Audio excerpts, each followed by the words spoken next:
All right, guys. I've went to get a facial, and this is how my face looks now. Ladies and gentlemen, the resurrection, a critical examination of the Easter story. I had his book permanently tattooed on my face, as you can see, and I hope everybody watching this goes and gets the tattoo on their face as well. You can get the tattoo in paperback as well as ebook. Okay, I'm kidding. Ladies and gentlemen, we're going to do a deep dive into the resurrection, the Easter story. I mean, did it even happen? I'm talking to myself 9 years ago. Of course it happened, I would say. Well, let's take a closer examination. In the first episode, if you haven't seen it, it's in the description. You can go back and watch it, where me and Jonathan MS Pearce we do a little preamble before we even deal with the resurrection. We're already letting you get your radar on, your spidey senses going.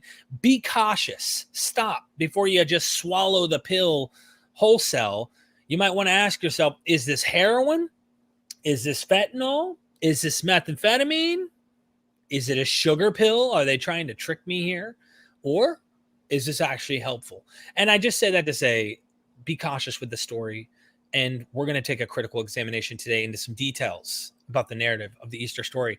With that being said, ladies and gentlemen, I think it's time. Don't you think it's time that I go ahead and pop on the live?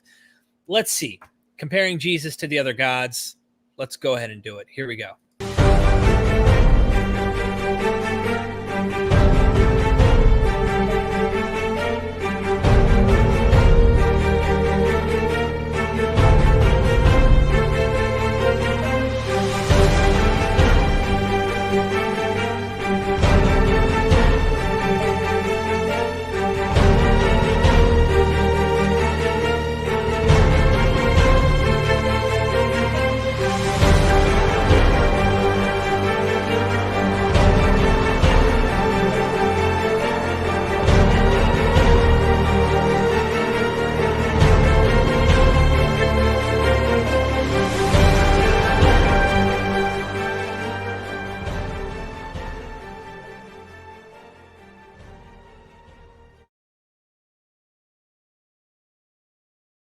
We are MythVision. Welcome back to MythVision Podcast. Your host, Derek Lambert. We're dealing with the resurrection of Jesus, something I actually took upon myself as something I believed in. I had faith in. I actually trusted.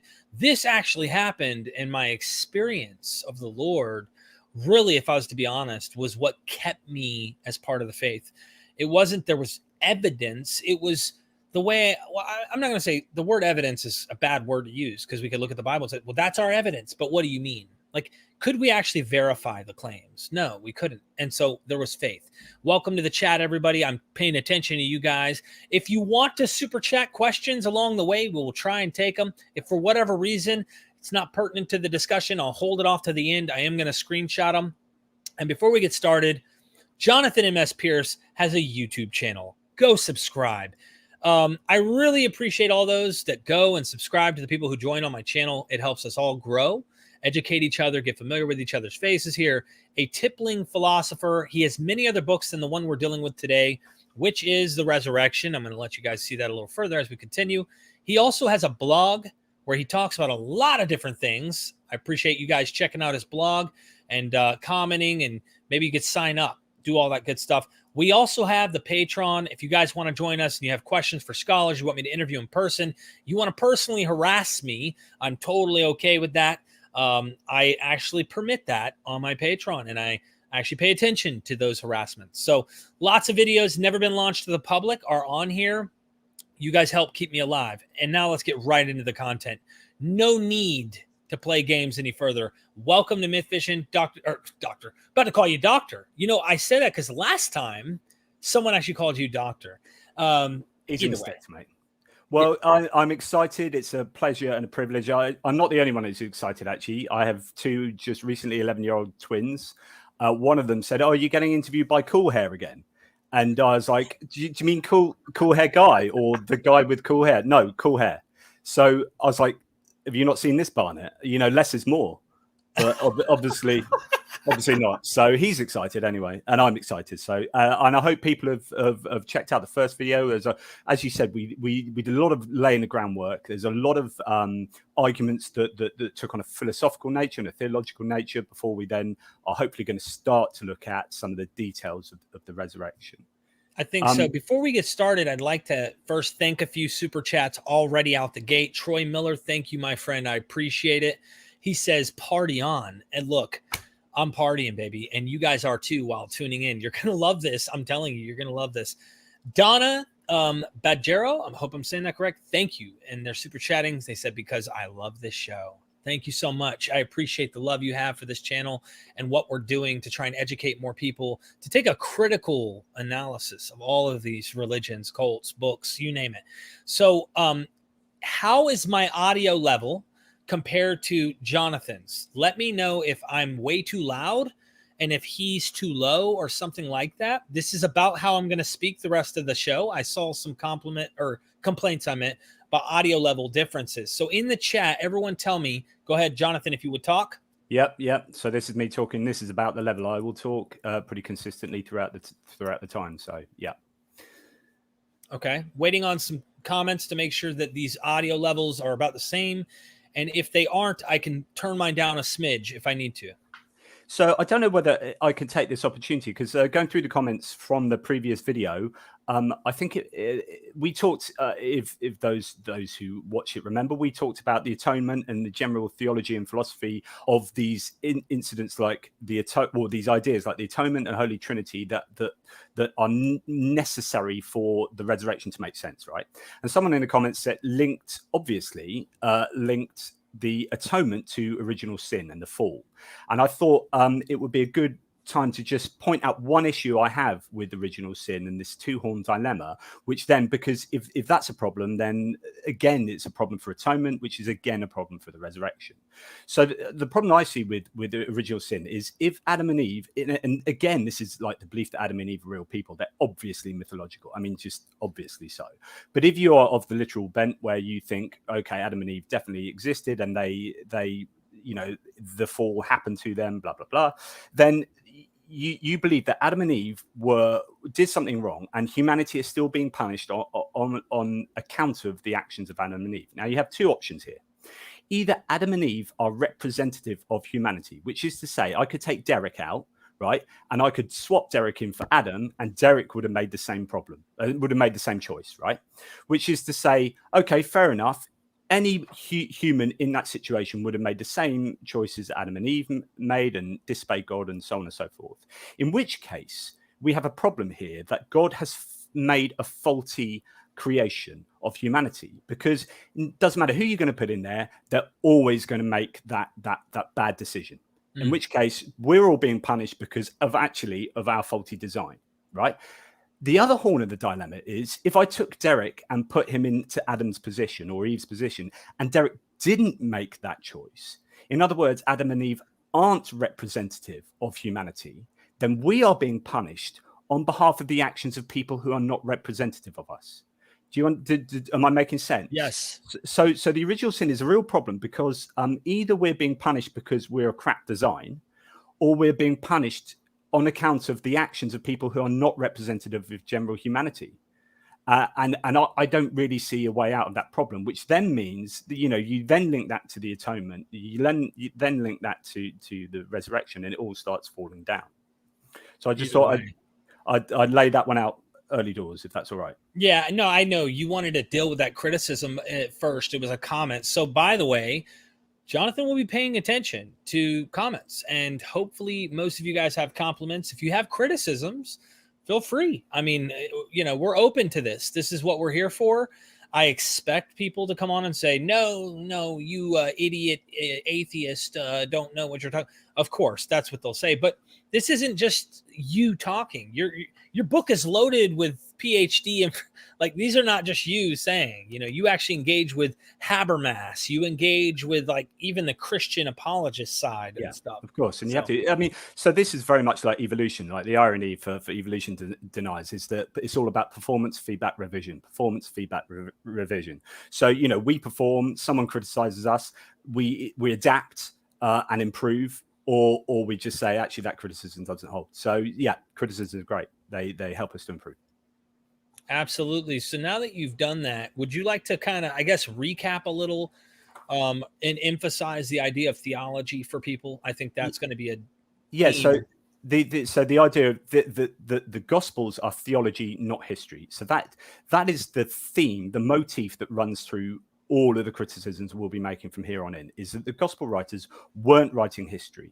They were not recognized historians. They were writing, and we talked about all this before, the fact that they were writing with biases, with no recognized historiography. I could list some. So non-eyewitness accounts written anywhere, in unknown places at unknown times, a long time after the events, using no recognized historiographical methodology. They were recounting private conversations. We talked a little bit about that, which is incredibly dodgy if you're going to purport to be accurate, and in a time when people couldn't easily record stuff, then that's a huge problem. They don't talk about their sources, and they are written ex post facto, which means they already came to believe that Jesus was the Messiah or God, and then wrote an account, so on and so forth. So we established that these were essentially not good, reliable sources. And then we talked previously about this idea of extraordinary claims require extraordinary evidence, and we went through certain examples of this, and it's just indubitably the case, right? So in other words, to overcome the fact that we have a very low prior probability, we talked about how the before we look at any data, the chances of the probability of such a story, such a claim being true is very, very low. We have lots of rising gods, lots of divine stories and myths. None of those are true. So in order for this one to be true, it has to overcome that very low prior probability. It needs a huge amount of an extraordinary amount of extraordinarily good evidence. Yeah. So the question we're going to start looking at now is the data provided by the Gospels that extraordinarily good evidence? So we looked at the fact that, obviously, as I've just said, the Gospels weren't particularly good sources. Now let's look at what they say. And now, like, some of those things, I'm just so we stay on track, because there's so much we're going to cover today in your book, as well as touching our bullet points that we put together here. You mentioned archaeological record, and if it's almost like if you found the shoe of Pontius Pilate, that somehow proves Jesus rose from the dead. Or if you found out that there was a Caiaphas high priest and we know where he was buried, that proves Jesus existed and therefore was buried and therefore rose again from the dead. That's not great evidence. People are placed in historical times, but yet are potentially fictional, or at the very least extremely mythologized. And so here we are dealing with theology again versus history. Yeah, it's a really good point that you brought up, and I brought up in interview with, you've interviewed him more times than I've had hot dinners, right? So Josh Boehm, so he talks a lot about this, which is the idea that if you found something that maybe showed that King David was a real historical person, just because you find some evidence of King David, it doesn't mean that therefore that all of the narratives that you find in the Bible about King David are therefore true. It just means that there was a guy called King David.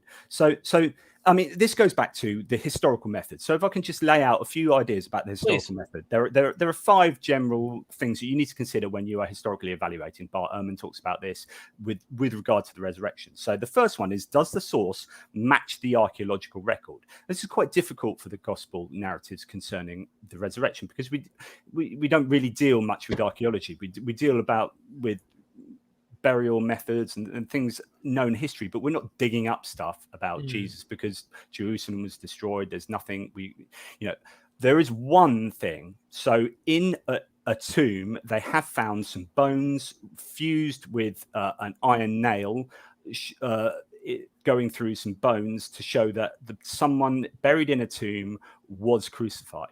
And Christians like to say this is proof that people who are crucified can be buried in tombs. Of course, that's not what it shows. It shows that, and there's a good reason why that's not the case. It shows that if you are crucified, and I said this last time, and you are then buried in a criminal's graveyard or criminal's necropolis, like grave tomb complex, then your family could retrieve your bones after a year when they're ritually purified, and then place them in a family tomb. And we're pretty sure that this is what that particular bone that was found shows, because the iron nail was fused to the bone. Now, if he was buried in a tomb straight away, that nail would have been taken out, right?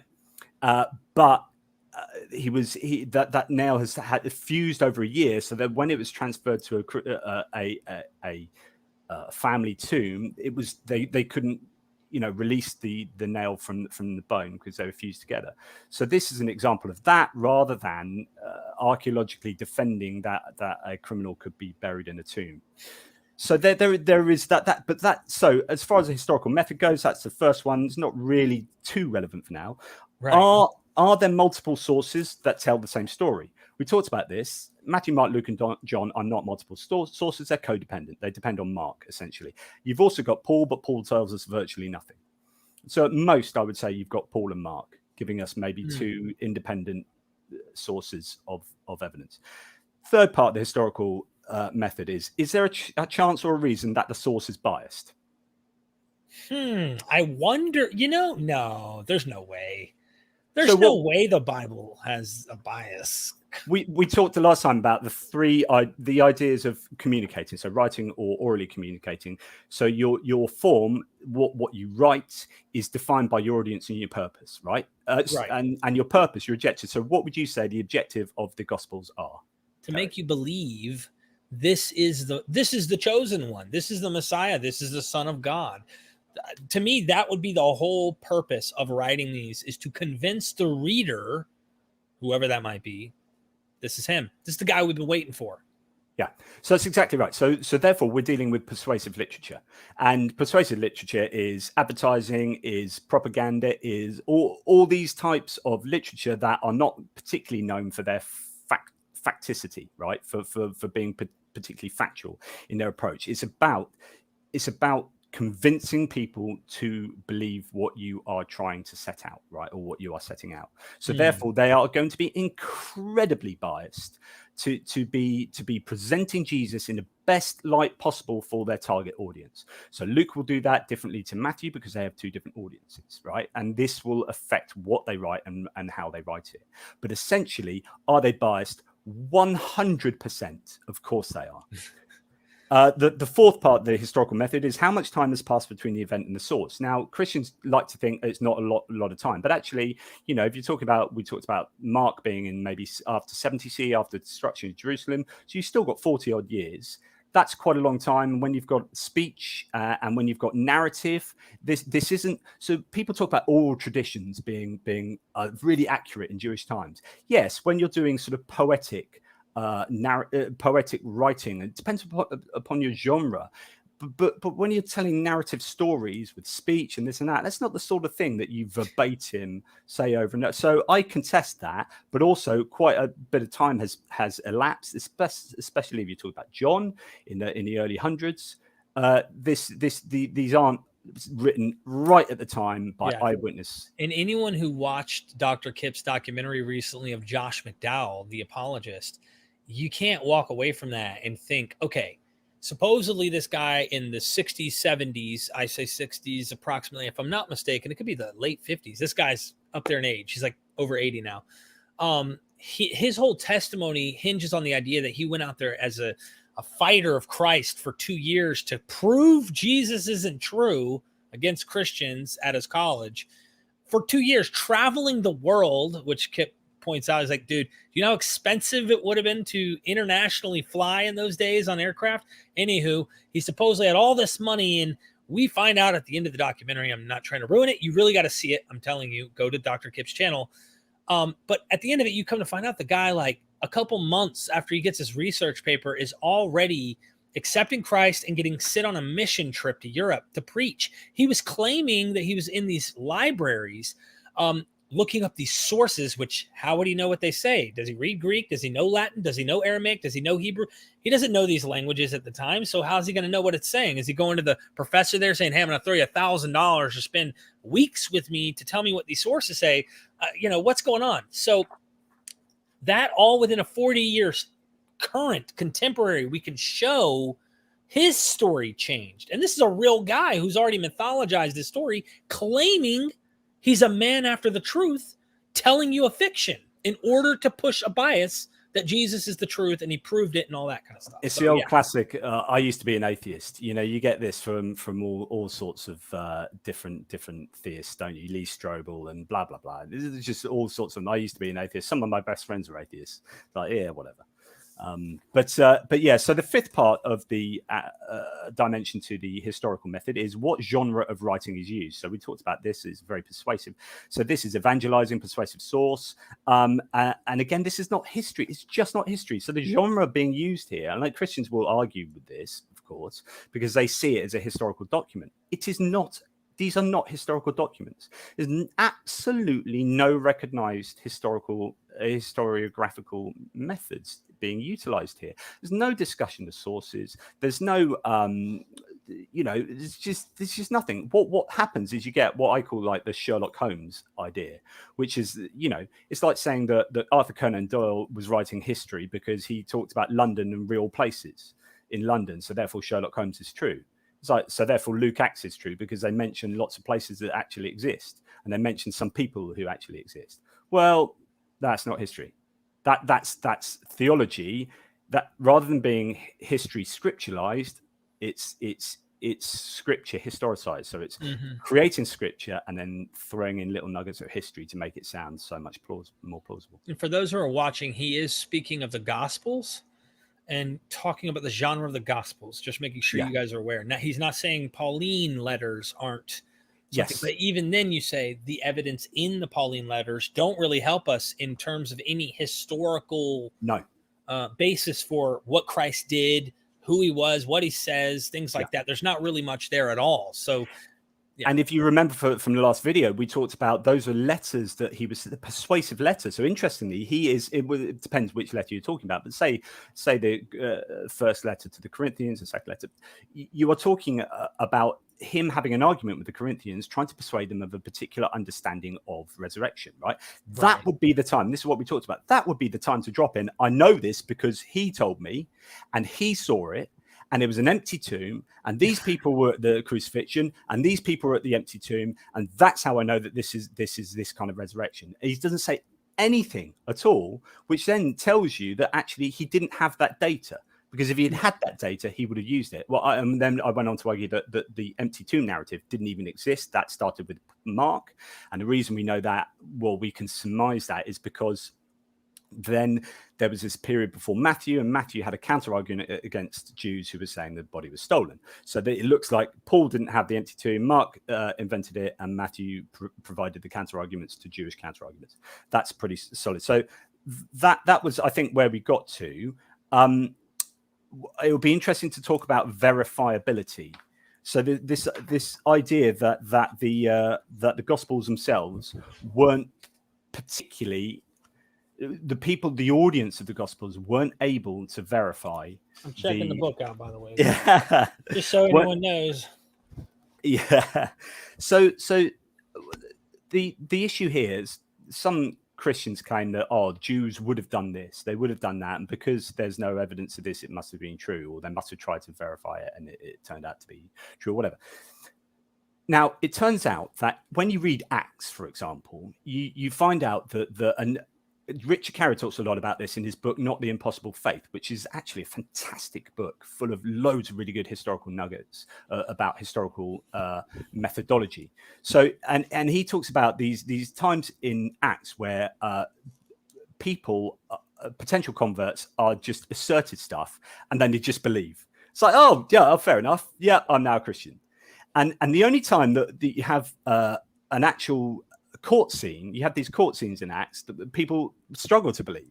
So you have this weird scenario whereby people appear not to want to verify the things they are presented with, because verification wasn't really a thing. I mean, we're a much more skeptical bunch now because we've got the scientific method. We have, society's moved on, but in those days you can understand that people weren't necessarily thinking about initially being skeptical to everything they hear. See, people could read something, and I want Moshe to stick around today, and says, he's obviously a believer. You could tell by the way he's commenting, right? And I want you to stick around, sir. I'd appreciate you checking out what we have to say about the details, because it just sounds like you and me just don't want to believe. But I think this is an interesting point you bring up. In antiquity, I suspect people would read literature, and all it took for them to believe, as people today, is to read in the literature antagonism within the narrative, that someone is resisting, like Paul, resisting Christ. And then all of a sudden an intercession happens and Christ, why do you resist me? It puts the pressure on the reader to feel the tension. Then the one who was fighting against him all of a sudden has submitted and realizes, you know what, this is true. And the person reading it is somehow psychologically experiencing the very narrative that they're reading, to the point where they start to feel kind of like they're believing in what's actually happening here. Like, I see Christians do that. They'll read it to the point, just the literature convinces them. Now they do. So if you're going back to the time here, we talk about contemporary audiences. 10% would have been literate, at a push. So 10% could read, 5% could read and write. So if you're talking about, I can read this here and verify that. No, most of the audience would have been being read this, and right, their but ability, they're still receiving it.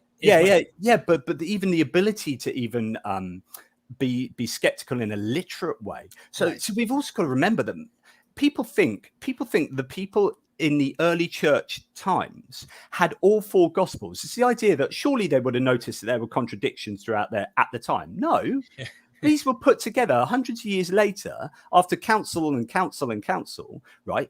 At the time, you would have had a community that would have used the Gospel of Mark, a community that might have used, and bear in mind, Mark came first, so no one used any other Gospels up until they were actually written. And then at the time, the journeying community might have been using John, and then you might have a Lucan community and a Matthean community. Then you get this guy who sees the problems and says, I'll make a diatessaron and combine all four. But it wasn't until you put all four in the same place that people could even begin really to effectively go. And then even then you'd have to know how to really read and treat these documents like skeptically. But this comes a lot later. And by then, you've got a development of theology and stuff. But it's not as if the people at the time could be hugely skeptical and say, actually, I know that if you're reading out to me the Gospel of Mark, I know that Matthew said this, and that's in direct that's not going to have happened in the early church times. So the problems with verifiability are that travel was really, really expensive. So not only did they not want to verify, but they were also completely unable to do so. So the travel was very expensive and very time consuming. It was often dangerous. Okay. So that was kind of out of the question. And that's, land or sea, because again, you're talking about communities that were often abroad here. Mail in any conventional sense was practically impossible, certainly from strangers. Library access was incredibly limited and of little use to the potential Christian convert. Given the near practical impossibility of foreign or distant travel from outside of Palestine, or even from far off places within Palestine, this leaves us with localized fact checking. But the skills of interrogating were not known, let alone implemented, especially given the in-group secretive nature of those early Christian sects.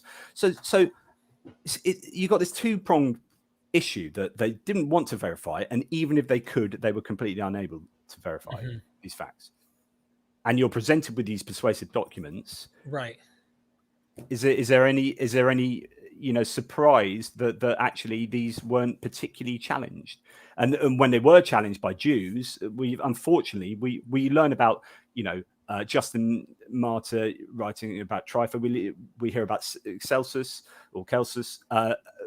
as Jewish polemicists who were writing against Christianity, but we only know of their writing because it's been destroyed or lost through the writings of early Christians. And so even that we're unaware of what a lot of the counter arguments that took place at the time were.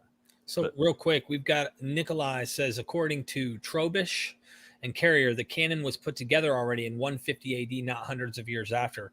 I already know that that's not the case. Now, the canon in terms of the texts were there, but it wasn't a canon until later. But also, I know this isn't the case because when you look in the 170s, who is the church father? The book of Revelation wasn't even part of it. They didn't even have that as officially part. They actually saw John the Revelator as a heretic early on. They did not accept this book. It was only later that it was brought in by at least 170 or later. So, and even then, that's already 120 years after Jesus' death. So it's not 100 years later. That's literally 120 years later by the admission of the commenter there. So, already we have a large amount of time. And then you look at Mark and say, well, actually, the earliest manuscripts of Mark don't have, the ending of Mark. And so it's all what I'm trying to communicate here is that verification was particularly hard, and that's not good for the reliability of the sources, because in the earliest times when you could verify and you could try and sort these problems out, you were completely unable to do so. Mm-hmm. Good point. Does that all make sense to you? Yeah. I mean, you can't verify it today, even with our science that we have now. There's no way to verify these claims as well. So, and that's a problem with doing history when you're talking about, particularly when you're talking about miraculous events. And again, Bart Ehrman talks a lot about this. If you see his debates on the historicity of the resurrection, he's like, historians can't prove that miracles took place. All you can do is present a probability argument, and of course that supernatural claim is going to be the least probable explanation of events just by using prior probability and just intuitive understanding of what miracles are. So right. It's a real problem it's a real problem to come away from reading the Gospels and say, do you know what? The Christian interpretation of these Gospels is the most rational and probable conclusion I can come to. Because it's not. It simply isn't. Interesting thing. I wish, like Joseph Smith, we had contemporaneous critics of the movement out the gate. I mean, the guy was still alive while critics were responding to him and his cult. I wish we had that for Christianity more, to be able to verify and say, what are other people saying about this, even around this time? So we knew more about its actual origins, which we have to peek behind blinders and guess. But even within the text, in some of the pastorals, Dr. Price points out in one of the spots, he says, "Brethren, these are not cleverly devised myths, as some would suppose." What? So he uses he's using a critical deconstruction idea here, where he's saying, why did it say that at all? Who thinks these are cleverly devised myths? Well, someone does. So don't listen to those guys. These aren't myths. It makes you go, are they myths?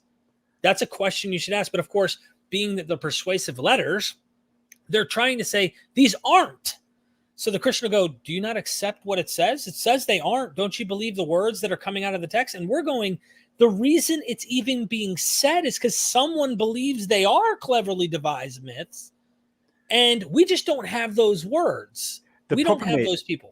The problem is Christians don't build up to the Bible. I always talk about bottom-up reasoning. So this is why in philosophy, I'm really interested in what abstract ideas are made of, because there's no point talking about morality if you don't understand what an abstract idea is, because morality is ultimately an abstract idea. So if you don't understand the nature of the ontology of abstract ideas, you can't start talking about stuff up here. But if we sort of lay that onto, say, Christianity, you don't argue towards the truth of Christianity. All Christians start with the truth of Christianity and work backwards. Yep. So you are inculcated into a religion. You are inculcated into whatever denomination and sect that you belong to, and you go through childhood oftentimes, or you go through rituals, and you get embedded in this cultural milieu of your religion, and then you learn then you start arguing as to why it's true, and then you scrabble backwards and backwards and backwards, and it's like sticker upon band-aid upon plaster and then you're fixing stuff, and then you've just got this ball of band-aids, and you go, yeah, this is what I believe. Look at this Bible. It's just a big medical box. And whereas as a skeptic, you should be like, I'm not going to believe anything. I'm going to build up my worldview from the bottom up, and then I will go to wherever it leads me. I don't start with a conclusion and say, that's it, let's go backwards. I build up to my conclusion. Yeah. And this guy's a perfect example of what you're talking about. This guy, you are setting a wonderful example in the chat. Keep it up, Moshe. I really appreciate you, man. I seriously do, because you're proving Jonathan's point, and we love it. It's exactly, you just start with what you believe and then work backwards, baby. But yeah, keep going. Sorry, I just want to give my friend a little shout out there. So the next point to look at is this idea of progressive embellishment. So we touched on this last time, and you can see this all over the Gospels. So you can look at Joseph of Arimathea and see how he's progressively embellished throughout the Gospels. You can look at all different narratives, and we start. And someone like William Lane Craig says, it's really interesting, William Lane Craig, because he says, right, Mark is earliest and simplest, therefore he's the most reliable, right? Which he's trying to argue for this kind of idea of, like, therefore these core nuts and bolts are true.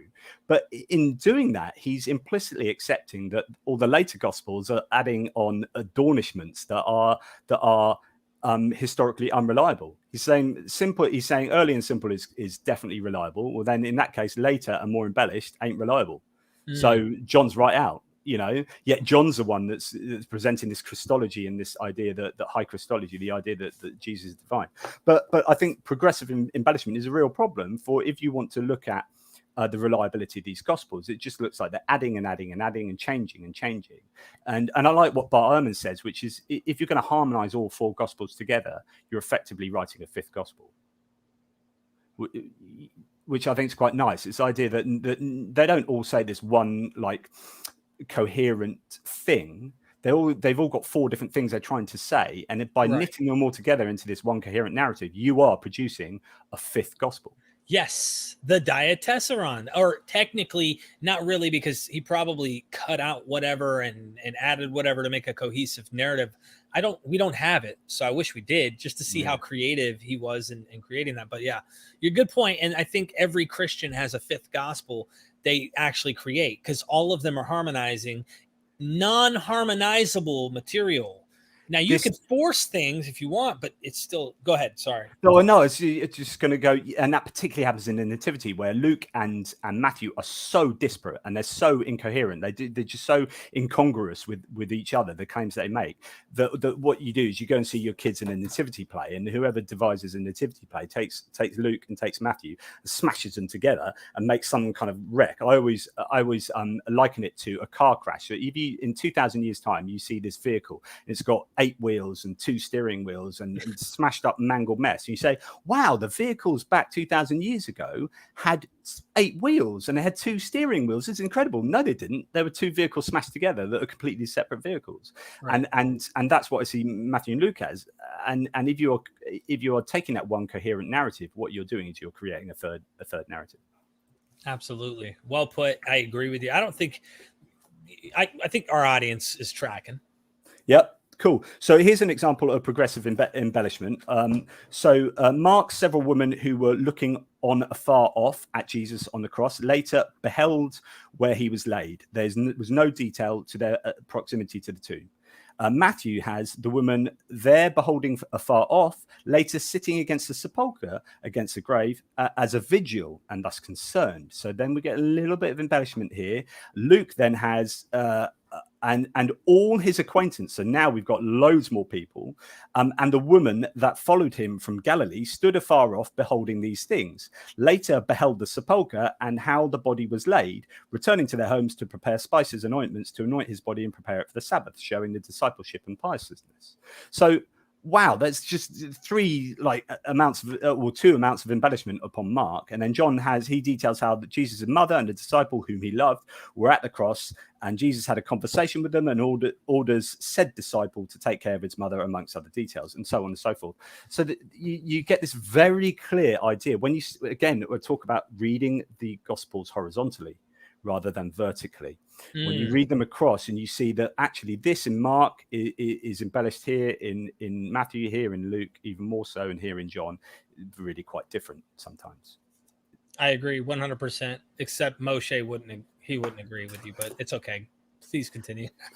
So then you get people like N.T. Wright who come along and say, this is just the 4 newspaper account. I mean, I presume you would have heard something like this as a Christian. It's like, all these differences are just, they're just like 4 newspaper accounts. They're going to have slight differences, but they're just 4 different viewpoints of the same event. But of course, that's the typical Christian response, is that it's just different perspectives. They only are concerned about different data. We're going to see that be a problem here in just a bit. Don't worry. Stick around, Moshe. That's why I said that early on. Just continue to watch and you'll see. But yes. Yeah, so this idea that they're just 4 newspaper accounts, you have Matthew having dead zombies parading around Jerusalem that apparently everyone saw. That's not just like someone else's viewpoint. Like if you saw that, if you had a story of the resurrection that included dead zombies, like the zombie saints parading around Jerusalem that everyone saw, and the veil of the temple getting torn, and that's not in every story, and an earthquake and 3 hours of darkness, and that's not in every story. That's not just 4 newspapers. That's really stretching that analogy. It's really ridiculous, actually. Now that I look back at myself 8 or 9 years ago, thinking that way and assuming Luke or John would just leave that out of the story. Yeah. You know, it's not only risen saints from the dead. I mean, it's not that, you know, I'm only concerned about this information. Are you kidding me? Like, that would be on the top of the list of what you would want to tell someone if it were true. But obviously, it's only found in Matthew. I'm just waiting for the cast of The Walking Dead to pop out of the house in Jerusalem with like Negus with a baseball bat and smash some of those zombies. Like, no, they're saints. Don't do that. Don't do that. Don't do that. And there's no historical, which at least Mike Lacona recognizes. He's like, ooh, let me make this allegory because I don't think I can swallow this pill, because then I wouldn't be an honest historian if I just did that. So yeah. Oops, I've lost the job. Yeah, which we mentioned last time, which is if you dare sometimes to go outside the hyper literal interpretation of the Bible and say, actually, this is clearly allegorical and it's referring to this and it's kind of poetic or whatever, then it's like you can't say that. You've lost your job in this you know, religiously educational institute. And that's, you know, that's not free and open learning, is it? And obviously problematic. Yeah. So in your life away. Yeah. Yeah. And then you have John just being completely different with his regard. You know, the synoptic problem is an issue for the 4 newspaper account just as much, to say that actually John really sees Jesus as God. He establishes it from the beginning. We have this idea that Jesus is so different. And, you know, I am the way, the truth, and the light, and all this kind of stuff that you would suddenly the synoptics are like, oh, that's just not important to have in. Oh, you know, the fact that really explicitly Jesus is actually God. Yeah, we'll leave that. It's not so important. You're like, what? That's insane. No, you're 100% right. So and what we have here, and I mentioned this, I think in the previous talk a little bit with regard to the Noah's Ark. I brought that in and said, when you hear it, and it's over and over in songs and stories and cartoons, and as a child, every year, all the time, every Sunday, maybe 2 or 3 times a week, then you go to Bible study, and these things become normalized, right? And normalization means that you end up being, we actually know this from research, that when you normalize things, they become more credible. Which is how fake news, which spreads 6 times faster than actual factual news, and as a result of seeing it more often, you then challenge it less. So just imagine being a Christian nowadays, hearing these stories about the resurrection over and over and over and over and over, 4 newspaper account over and over and over. This. It's fine. It's fine. I totally, this is all normal. I don't question the fact that you've got a dying, rising God and somehow pays for sins, blah, blah, blah. It's just all true. There you go. And it's what I do, and it's what I believe, and it's how I act. And every Sunday, this is just, you know, this is concreted even further into my psyche. I agree with you. You also get into, in the same section where you talk about New Testament scholars and how most of them are Christians. And you used an analogy. I know I underlined so much stuff in this section for this episode. We're screwed if I had to read it all.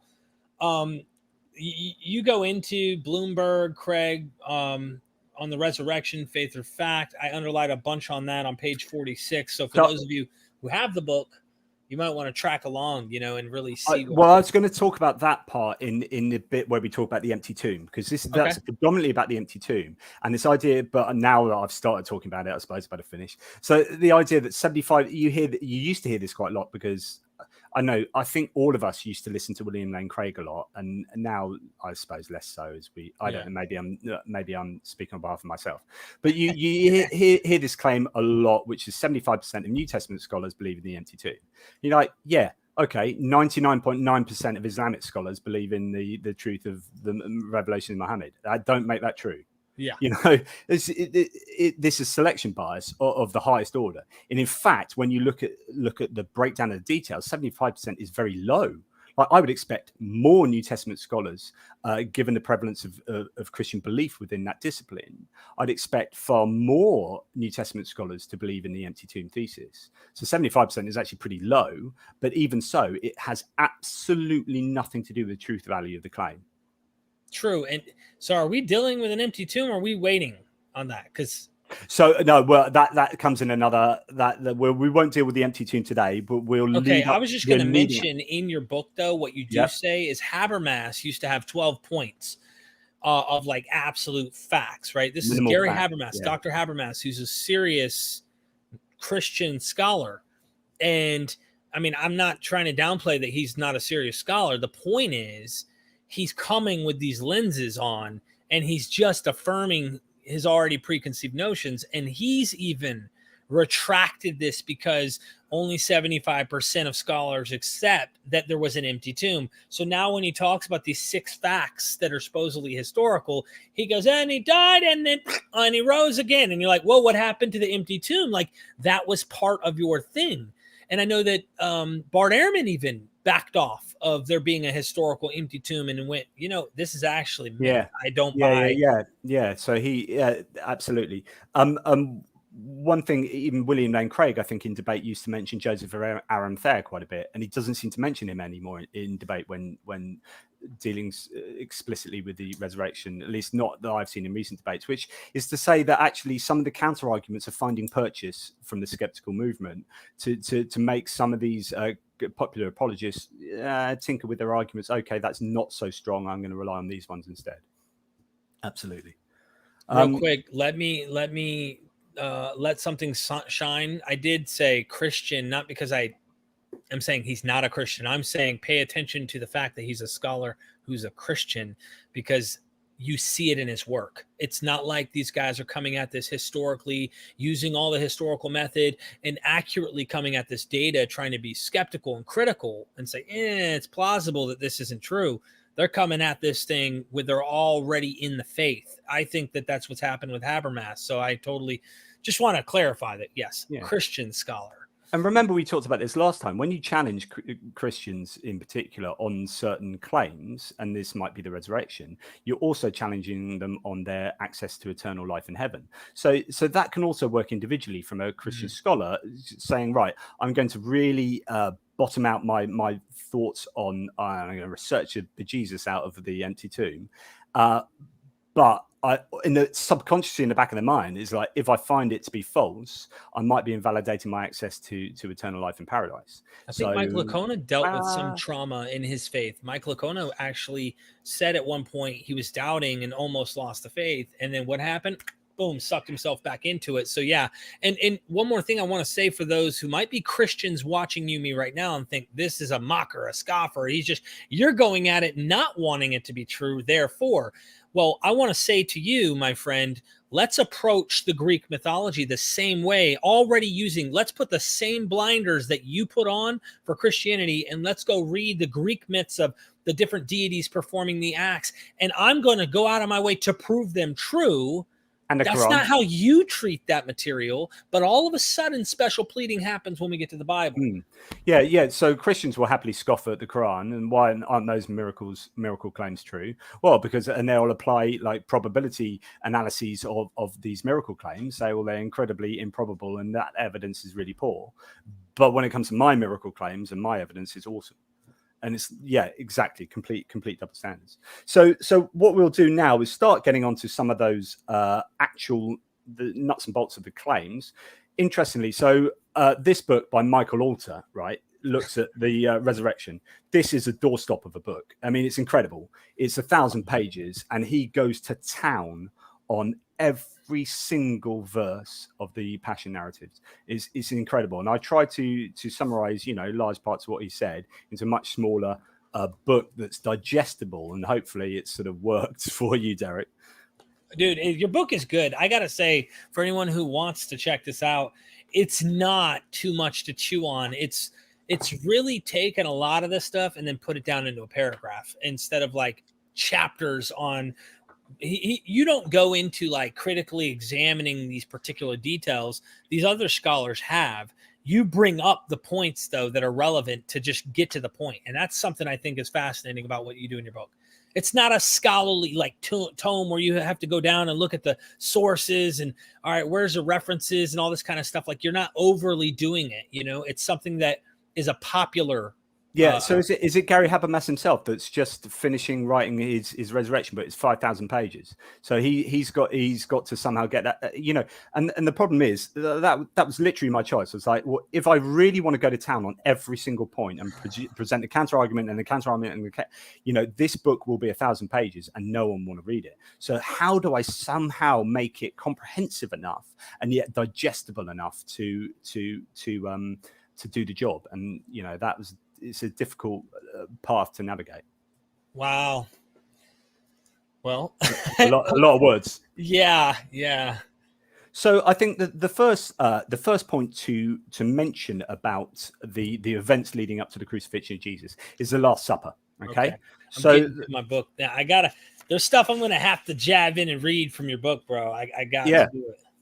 So this is one of these super important points, and the reason why it's super important is because John has the Last Supper and the crucifixion happening on a different day to the Synoptic Gospels, and the reason he does that is very, very important, because John, actually, rather like Paul, so Paul and John have a similar theology here, which is that Jesus is the actual, in a hyperliteral sense as well as a metaphorical sense, the Paschal Lamb, the Passover Lamb. So Jesus is crucified, you know, at a later on a later day to coincide with the Passover festival, and the meal that happens beforehand, the Last Supper, is not the Passover meal for John, but for the Synoptics it is.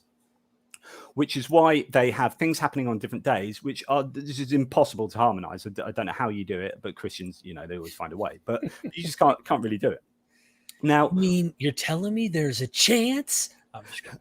Yeah. If it's a 0.000%, this is something called possibilita ergo probabilita. If it's possible, it is possible, therefore it's probable. And this is a really common technique that you see employed by Christian apologists. I debated the nativity with Lydia McGrew on Unbelievable. And this is basically her entire debate was, well, here's what could have happened. So therefore, that's what did happen. So whoa, that's a really big jump of probabilities there. Going for this is got a really low probability chance of happening, and it's what happened. And also this bit is really low probability is what happened in this bit. And so your case is entirely built up of exceptionally low probability events happening one after the other. It's like it's not sound. I do like what you said there about the because this ties into the Lord's Supper that Paul has. Paul's, if you will, communion, Paul's Eucharist is a strange one that you only see in John. And the way that it's phrased here is evident that John and Paul are on the same page in this idea. Dennis MacDonald points this out when he wrote his book, The Dionysian Gospel, where he sees Euripides the Bacchae Dionysus, the deity, being Jesus is better, greater. So the author John is making him a better deity than this pagan one, right? And here you have Dionysus is shredded by the teeth of the Titans. Jesus is being eaten by ingesting the God. You are also ingesting eternal life. And this idea of eat my flesh, drink my blood in John 6 is not in Matthew, Luke, or Mark in this respect. It's not phrased that way. You see what I mean? You've got all sorts of stuff going on. So whenever, you know, in the nativity accounts, you've got Jesus is Caesar Augustus, but better. Jesus is Moses, but better. You know, it's all about, like, if I'm trying to convince you that Jesus is either the Messiah or God, I'm going to take who you think is the coolest person on earth, and I'm going to one up that person or that deity or that entity. So whoever you think is your number one entity, Jesus is better. And this is how they did this with Yahweh. If you go to the idea of the Mesopotamian myths being borrowed, because the early one, the gods were afraid they couldn't. So finally you have Tiamat get destroyed by Marduk, and Marduk just had to show up. All God in the Bible had to do was speak, and existence came, and the chaos was destroyed or at least tamed. But you get later on in the flood narrative, and instead of blaming the gods for being tired of the humans being too loud, God says, no, the humans are to blame. They're responsible, and their wickedness is what caused it. It had nothing to do with the God. So they're making God look better really already. Important. Yeah, big time. Hugely important. Like we talked about before, it's the differences that tell you that are delivering the message. So we have Paul. It talks about bread. The bread at the Last Supper the term used isn't unleavened bread. So it looks like Paul is not actually talking about a Passover meal, which was a very particular meal, obviously in the Jewish ritual calendar. Everything Orthodox Jewish is just covered in rules and regulations, right? And so what you have here is, I think John and Paul are saying you can get rid of the Passover meal because Jesus is literally the Paschal Lamb. And we know this as well because John's the only gospel that very clearly says Jesus' legs were not broken on the cross. So the way to hasten the death of someone on the cross, it's called cruciflagrarum or something. The way of hastening death is to break their legs. Right. John says it didn't happen. Instead, he says explicitly they didn't break his legs. I think he might even say in order to fulfill the scriptures. So it's all very contrived. And then he has them piercing his side. Now, the reason he doesn't have them breaking the legs is because the Paschal Lamb, as according to Exodus and other mentions in the Hebrew Bible, the Paschal Lamb is not allowed to have its legs broken, right? So if Jesus is literally the Paschal Lamb, and metaphorically, he can't have his legs broken. So John says, and he doesn't have his legs broken. So John is clearly presenting a theology. It's theology, not history. Theology, not history. John is presenting Jesus in a particular way that the synoptics did not. And that's, again, it's not the 4 newspaper account. This is just 2 wildly different theologies going on here. Right. And I think, this then explains the discrepancy in the day of the crucifixion and also the day of the Passover meal. You're 100% right. I don't know if I've got one of your quotes here that I probably marked. John's Gospel on page 100 for those of you who've got the book. And by the way, we've still got like 3 or 4 more episodes on this particular book. I'm doing this with your nativity, man.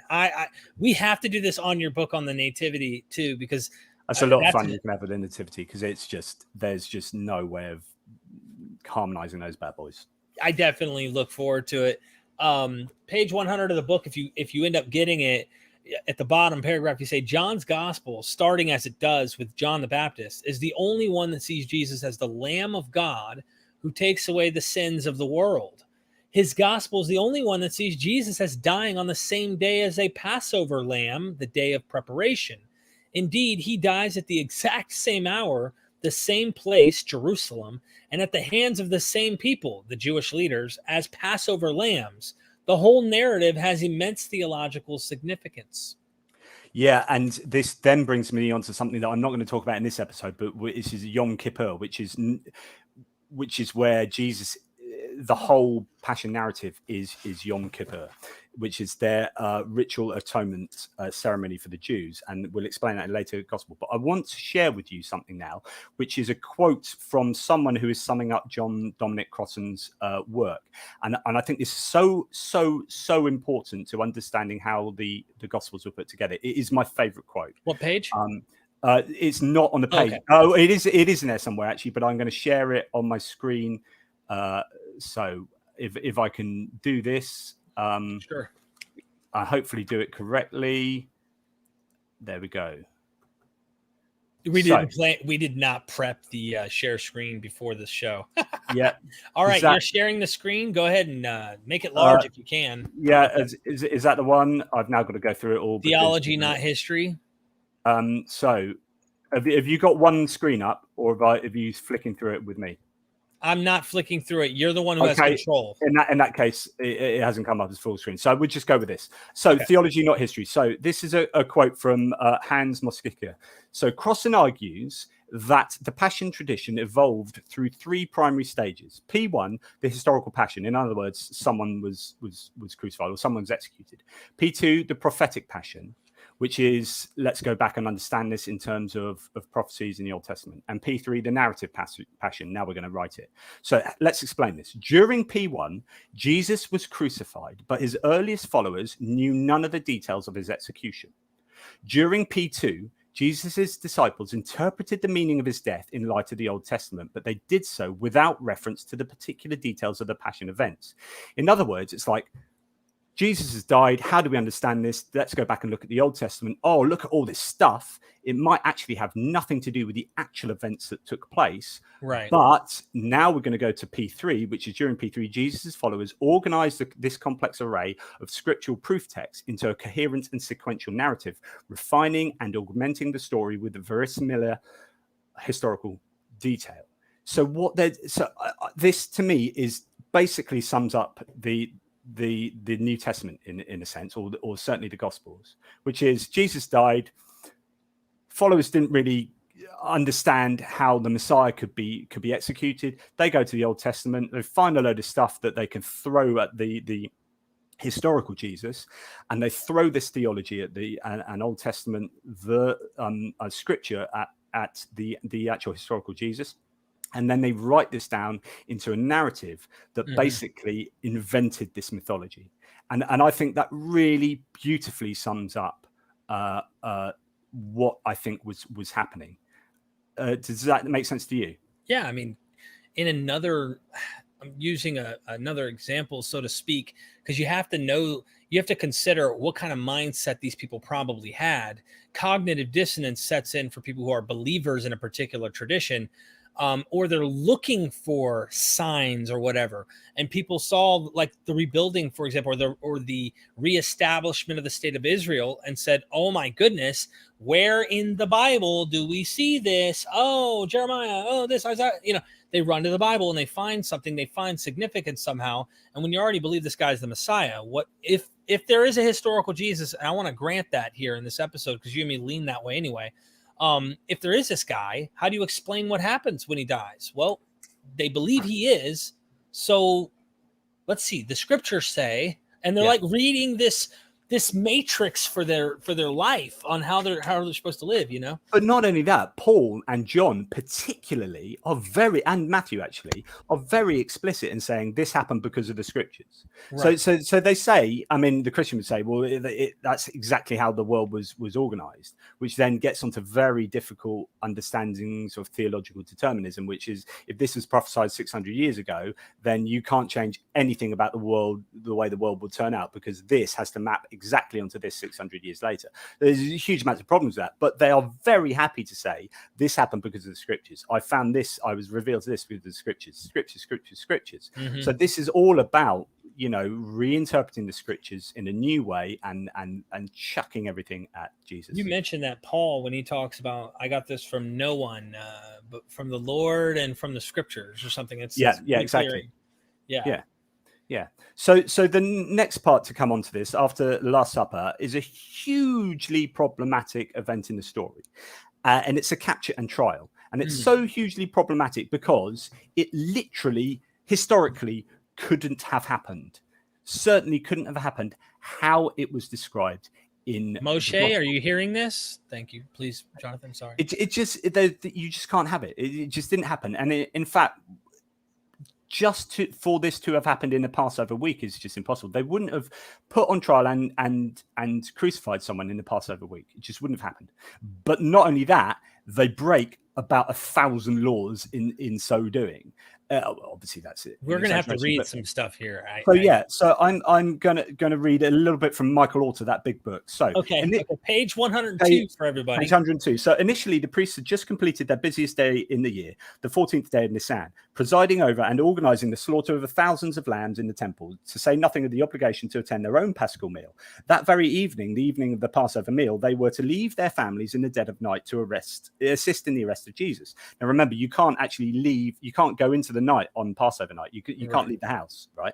So second, the Synoptic Gospels report that the Sanhedrin, the Jewish council, held 2 trials immediately after the arrest of Jesus. It's not plausible that the Sanhedrin would have convened twice, once in the night and once in the morning on the 15th of Nisan. Now that the evening had started and the Passover Seder, that's the meal, had commenced, the chief priests and the elders were supposedly going to leave their families in the dead of night to participate in not 1 but 2 trials.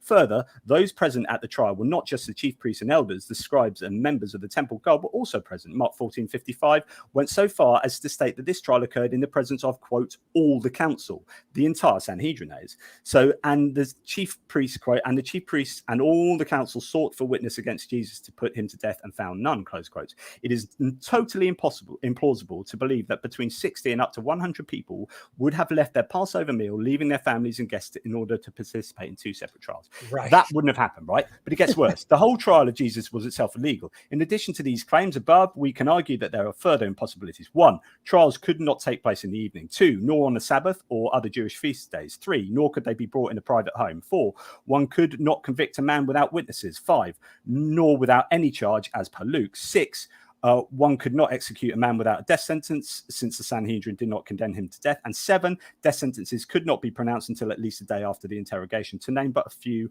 of the illegal trial issues. It's just, and funnily enough, that's just the start.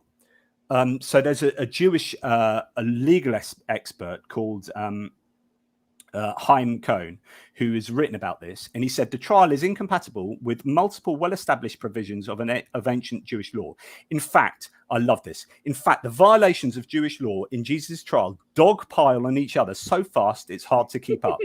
All of them are virtually inconceivable and, of course, highly improper. But improper: neglecting Passover, meeting by night, holding trial in private home, conducting a trial in secret, the high priest acting as interrogator himself, and even striking the defendant with his hand, the failure of the witnesses to agree, mocking them and beating the prisoner, and many more, any of which would have resulted in a mistrial. Even worse, they appear to have deliberately misrepresented certain aspects of the trial to paint the Jewish religious leaders as stereotypical villains. And then he goes on to note other implausibilities, right? But that's really important as well, because it's what these gospel authors trying to communicate. So, and this is famous for John, is he's trying to pin it on the Jews and not the Romans, right? So the Romans aren't the people who, because remember, you are presenting to your audience a new religion that you want them to sign up to, right?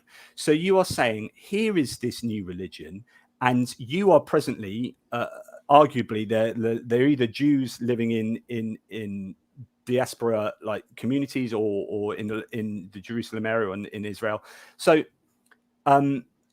you are convincing them to drop Judaism and take up this thing, or you're presenting it to Gentiles and saying, you know, those Jews, they're horrible, nasty people, they're the bad guys. You want to become a Christian.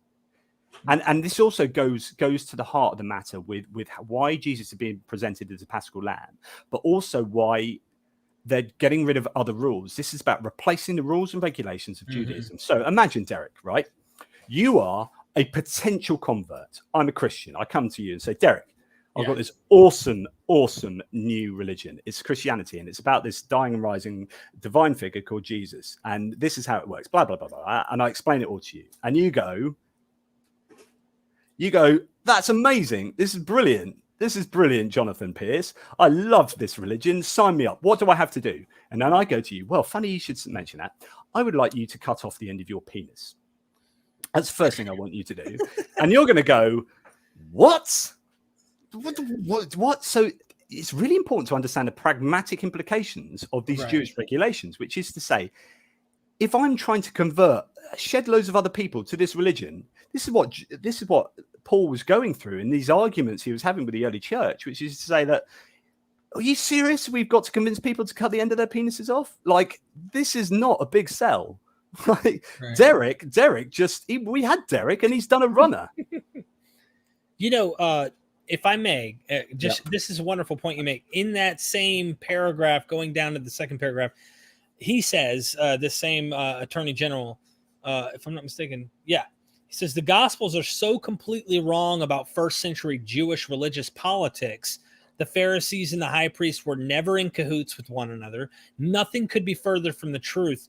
They were bitter political enemies. In reality, most everyone in Judea hated the high priest, who was both a Sadducee, the Pharisees' political opponents, and a puppet appointee working for the hated Romans.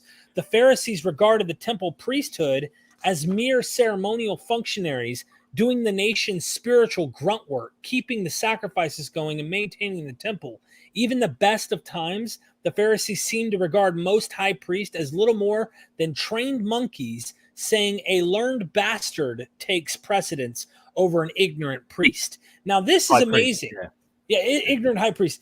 This is wonderful information, because when we run to Josephus, what are we stuck with? Accepting that the biblical, highly theological, extremely narrative story-like picture is actually accurately historically true.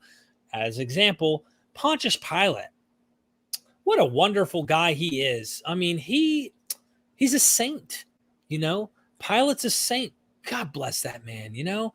When we read in Josephus and what he was doing and how he really was, what are you going to believe? Are you really going to keep accepting this narrative? Or what about Herod and killing all the little children? Yeah. You know, like, where do we draw this line? What's more likely? Mimesis, borrowing from the narrative of the Old Testament, making a fiction? Or... So with Pontius Pilate, of course, you then start, would he be the sort of person to let off a random Jew from being crucified as some religious festival? We've got no evidence of this ever happening. So what is going on here? And again, the key is asking, why is this being what is being communicated here? What is the author trying to say? And we'll come on to, I don't want to spoil this, but you let one of the criminals go because that's what you do at Yom Kippur. You let a goat go and you kill the other goat. And the other goat, you have a sacrificial goat, Jesus, and you have one that you let go. Yeah. And then you mock the sacrificial goat and you put a scarlet thing around it and a crown of a band of thorns. It's like, oh, this is what this looks like, the scarlet robe and a crown of thorns. And then you kill it and and it atones for the sins. Oh, right. So the whole resurrection narrative is just Yom Kippur. Right. Okay. I get it. I get it. So it's replacing it, though. That's the point. That's the key. So it's saying, like, you as a Jewish audience, or if you're not Jewish, you still make it make sense. But for the Jews, right, it's like what you know and what you love. We've just got a better version of this. And brackets, you don't have to cut the end of your penis off. So hey, bonus. I think that whole cutting the end of the penis thing off, I can't get over the idea that is a pro-Gentile notion. You can't picture why that wouldn't be a practical, like, implementation into this version of Christianity like that. Well, let's see. Do we really want to get everybody on board, or do we want to keep this thing as limited and as small as possible for as long as possible? So that's why I think they're different sects. Yeah, it's also on the trial thing. I mean, Richard Carrier has it. I don't know if you want to read out a bit of the Richard Carrier quote, but he also says none of this really works, but the more devastating point is that none of these dates is even possibly true. Under Jewish and governed by a local treaty Roman law at the time, executions could not be performed on holy days. Trials for capital crimes by the Sanhedrin, as in all the Gospels depict, had to be conducted over the course of 2 days, and could not be conducted on or even interrupted by a Sabbath or holy day, nor ever conducted at night. The gospel trial narratives violate every single one of these rules. Their authors thus did not even know or didn't care how Jewish law in early Roman Judea worked, and can't have been recording anything that actually happened. In historical reality, had Jesus been arrested during or immediately before Passover, he would have been held over in jail until Sunday morning and could only have been convicted on a Monday evening at the earliest. Days after the Passover could have occurred, so on and so on and so on and so forth. It's just so the capture and the trial part of the story can't work, right? No. None of the details. Sorry. Oh, no, you're fine. You mentioned in the page before that, we're on page 104 of his book here. You say Matthew 26:57 says that on the night Jesus was arrested, the priest and scribes were gathered together prior to Jesus being brought to the high priest. In direct contrast, Mark 14:53 says they were gathered on the night of Jesus' arrest after Jesus was brought to the high priest. So I guess he was brought to the high priest at two different times, if you want to harmonize everything. And then you go on to say, Luke 22:66 says they assembled the day after Jesus was arrested, while John mentions only the high priest and no one else plays a role. Such how do you pronounce that word? Multitudinous discrepancies. I get the point. A lot of discrepancies is your point. And we're only just getting started. Luke states in 23:7-11 that Pilate sent Jesus to Herod Antipas, tetrarch and ruler of Galilee and Perea. who questioned Jesus for some time before returning him. However, the other Gospels do not mention this event at all. Moreover, jurisdiction for a crime is determined by where it took place, not where the criminal came from, presenting even more problems with this narrative. This whole scene makes no legal sense.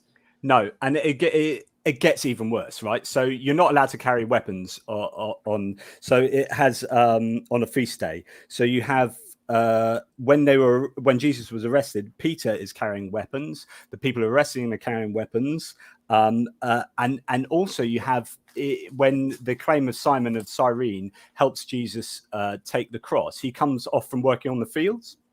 And that's what they get him in to help Jesus carry the cross. Of course, he can't be working on fields on a feast day. And so these are being written by people who have been brought up, I think, in Christian sects, such that they aren't so knowledgeable about Jewish law. I mean, you get Mark being corrected several times by Matthew. So Matthew is a bit more knowledgeable of Jewish ritual, and he actually corrects Mark throughout the Gospel of Mark, or throughout the Gospel of Matthew. But ostensibly, we have stuff that just basically couldn't have happened, and any like really proper sort of Jewish, someone who knew a lot about Jewish law would have known this. But for the Christians, it doesn't really matter at that point, because they've been brought up within this Christian sect and then are writing a history of Jesus that makes sense to them. And it makes sense to the audience now, because you know, most Christians now, they're not going to know that actually all of that is illegal under Jewish law. No. And most don't know that, actually. No. Yeah, there's very few scholars probably that are acquainted with this particular detail and seeing this discrepancy. I'm actually kind of, I wonder what Christian scholars do in their head to try and make sense of this. They probably go, at this time, I'm trying to think super theological as a Christian again, right? And I say, they probably thought at this time, the Jews were so wicked. And I bet early church fathers, if any of them were acquainted with this or had heard rejections from Jews about this, if anyone were knowledgeable about it, let's say Justin Martyr or someone, they would probably go, well, God was taking the kingdom away from Israel and making a new Israel, the church, or something like that, replacement theology, because there's so much jab at the Jews. You can't help but listen to people like Rabbi Tovia Singer when they criticize the New Testament, saying it's anti-Semitic. Yeah. Because look at how it paints the Jewish people over and over and over, Yeah, I mean, I think historically speaking, the Gospel of John has been sort of ammunition for anti-Semitic sort of approaches. So yeah, this is something of a problem. So then we go on to the day of crucifixion, and already we've seen that there's discrepancy in what day Jesus is crucified on, as according to, like, I always want to say in my Bart Ehrman voice, it depends which gospel you read.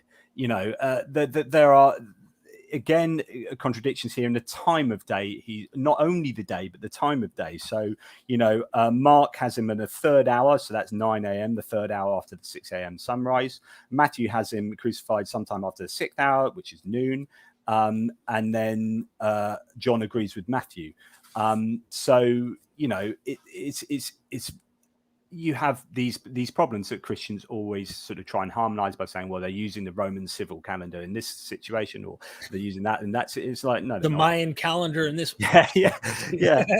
So the great Catholic exegete, there's just a one-line quote. I won't read you his whole quote, but he's talking about how the problems with harmonizing these times of crucifixion. And he says, most likely they found a time indication like the 6th hour mentioned by all in the tradition and attached it to different moments of the Passion. And this is the bit I highlight, according to their respective dramatic and theological interest. So this is Raymond Brown saying they all have theological and dramatic interests. They've got an agenda, theological agenda, and a dramatic. It's persuasive, isn't it? We want to be as dramatic as possible. This has to have purchase with our audience. So I'm going to write it. My narrative is going to have it in this way that is dramatically and theologically intensely important to me and my audience. And you go on to say right after that in page 108 for those. I'm going to keep reminding you guys, if you have the book, you can keep track with me, whether it's ebook or paper. You say this is one of those diamond quotes that open up a whole can of worms for Christian apologists, and from within their own ranks. This is an explicit admission that the gospel authors were manipulating data to fit their own theological and dramatic agendas. Facts and truth play second fiddle to politics and theology. And then you go on to quote Jack Finnegan, and he goes on to say, but anyway, I didn't know if you want me to quote that. I didn't really underline that one, but I think the one above was really, really good. So the question that then I come up with, which is, what if I was a Christian, right? So, and it's this idea that is inerrancy important? Like, so if it's, to me as a secular, I just go, here's a bunch of documents that are just all slightly inaccurate, right? I would say it gets worse than that, and they are terminally problematic. But at the very least, the Christian should just be. Why can't the Christian just go, yeah, there are some contradictions. Oh well, one of them's probably right, but the general idea is that Jesus was crucified. Why is this? Why is there this desire to make sure that every single claim in the Bible has to be supported by every other claim and coherent with every other claim? And I think that's where the Christian, as soon as you start going down that route, it becomes untenable, because you end up putting these band-aids everywhere, as I say, and it's just a mess, complete mess. I mean, it's a mess no matter what, but at least admit it's a bit of a mess. I agree. I used to wear band-aids all the time. but every if you ask 4 people to write an account of an event, every person will write a different account of events, and people are going to get stuff wrong. But it's this idea that these gospels are inspired. They're the inspired word of God, and because they're the inspired word of God, somehow these gospel writers had God working through them when they were writing it, and so therefore they are just you can't contest any of the things they're claiming. It's just like, well, that's not how any other book in the world works, and you would never allow that to be claimed of any other book of any other religion. So you are again special pleading. Yeah, they definitely wouldn't grant that, even though that's exactly what Islam will try to grant is, Gabriel or God through Gabriel to Muhammad, so yeah, about the Quran. But yeah, I guess carrying the cross is our next one. Yeah, so carrying the cross is an interesting one. John doesn't have, he has Jesus explicitly carrying the cross. So again, John is right out. And the other gospels, there's this idea that someone else helps carry the cross, Simon of Cyrene, and I've already said this is a problem, because if he is working on the fields and they get him out, then he couldn't have been working on the field. So, but you get this weird scenario where you then get these narratives, extra kind of biblical narratives that get built up about why someone else is involved in helping to carry the cross. And then you get these accounts that you find on Apologists' website where saying this could have happened and maybe this and that, and then people are just making shit up to be sorry, excuse my French, but they're just like, he had some, like, what's the term, hypovolemic shock or something, hypovolemic what is that? Go ahead and let our audience know what bulimic shock. So this is like one apologist website saying the heart would race to pump blood that was not there, the victim would collapse and faint due to low blood pressure, the kidneys would shut down to preserve body fluids, the person would experience extreme thirst, and the body desired to replenish lost fluids. This is why he was offered drinks or whatever. And you're thinking, okay, this is you're just making stuff up now. Like, yeah, that could have happened, that could be an explanation, but you fill your account with so many modal verbs that this could have happened, this might have happened. But what's then interesting is like the Catholic Church writes this into stops of the where I talk about how I'm no massive Catholic knowledge, but you get the Stations of the Cross. Yeah, you say it in right here. It has even been baked into a Catholic devotion, the Stations of the Cross, the 3 stops devoted to his falls, quotation marks, by the way. Because of course, this is not evidenced anywhere in the Gospels and is a mere apologetic assertion showing how easy it is for facts or beliefs about an event to appear over time and get written into ritual. Yeah, so then exactly that. That says it all, which is you start having, you just start creating I mean, this is how myths happen. This is how people make stuff up, and then suddenly it's written into ritual, and everyone thinks, well, Jesus fell 3 times or whatever. And it's like, oh, wait, where are the details of this? I mean, John doesn't have it at all. And then you know, so I think it's all whatever. And then so we move on to the thieves on the cross. And the thieves on the cross are interesting because, again, you get a difference between all the Gospels as to who was there, where they were positioned in the crosses, on the crosses, who said what to whom. And it's just far more contradictions in place. But there's an interesting one that comes from Luke 23:43, which says that truly I say to you, today you shall be with me in paradise, right? And the reason that that's interesting is because it says, I am getting resurrected today. There's no 3 days later here. This is Jesus saying, you're going to be with me in paradise. And of course, that contradicts all the other claims about, 3 days later and an ascension into. So I don't know. It's just more problems. Again, problems dogpiling on problems. Different stories. It's really simple to say they're just writing their own versions. But of course, they all have to be perfectly in line with one another, because this is the witnesses of Jesus, and he's God in flesh. And so there's a problem there. You see what I'm saying? You don't need to have that kind of inerrant. Look, I've got Christian buddies who do not. They accept this idea that there are problems, that these are narratives, that even they're theological and sometimes not historical. They're still Christians. If you want to be a Christian, cool. You are dying on a hill that looks ridiculous when it starts to get analyzed, just so you know that. If you want to stay on that hill, stay on it. That's fine. You can continue to stay on any hill you want. But Of course, when you're also recording what people were saying to each other, again, we get back to this problem about, I said to you last time, alarm bell should be ringing. As soon as you say, this person said this to this person replied that. Like, who is standing at Jesus's cross close enough to be able to hear? The guards should be there. You're not, they wouldn't have allowed to be right up close. I wouldn't have thought. And then who's like etching down what was said from one person to the other? You have Luke having this conversation between Jesus and one of the other criminals, and it's just not attested to in any of the other ones gospels. And who's the source for this? How do you know this is true? Because none of the other gospels say it, and it seems to be there's contradictions in whether one of the criminals rebukes Jesus or not, and it depends which gospel you read. Right. You're like, well, yeah, you're right.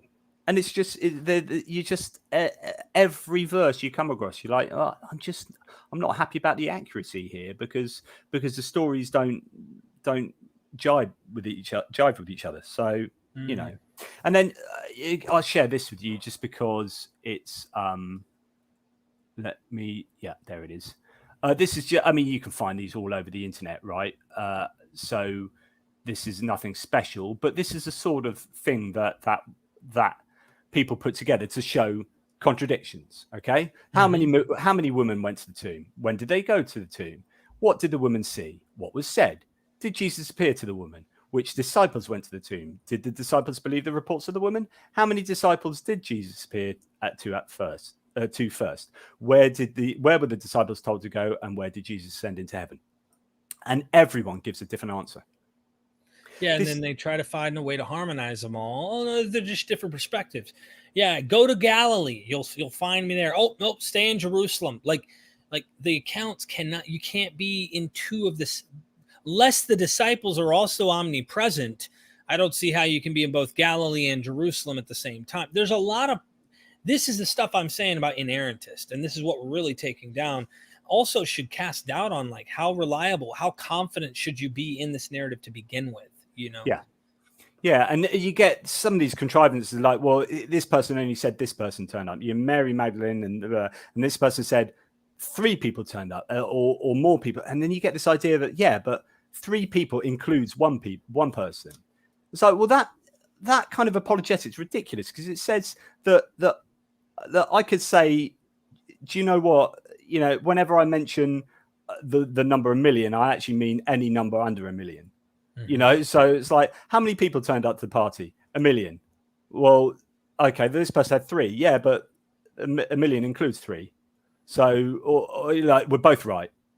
Do you know what I mean? Yeah, You get these kind of apologetic tactics that are just like, no, that's not how we use language. What do you do with this? What do you do when someone comes along and says, Calvary, the hill you die on in your head, it's the throne of the pineal gland. Jesus was 33 years of age. There are 33 degrees up to the spinal pineal gland, which releases, I mean, this is the thing. I've heard all of this stuff, right?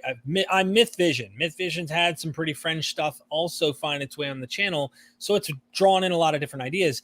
Jim Carrey came on and was like talking about this stuff on one of his episodes because he's gotten into this whole esoteric stuff, as if all of these books are complete esoteric. And therefore, let's defend them as esoteric text and let's divorce them from having any literal explanation.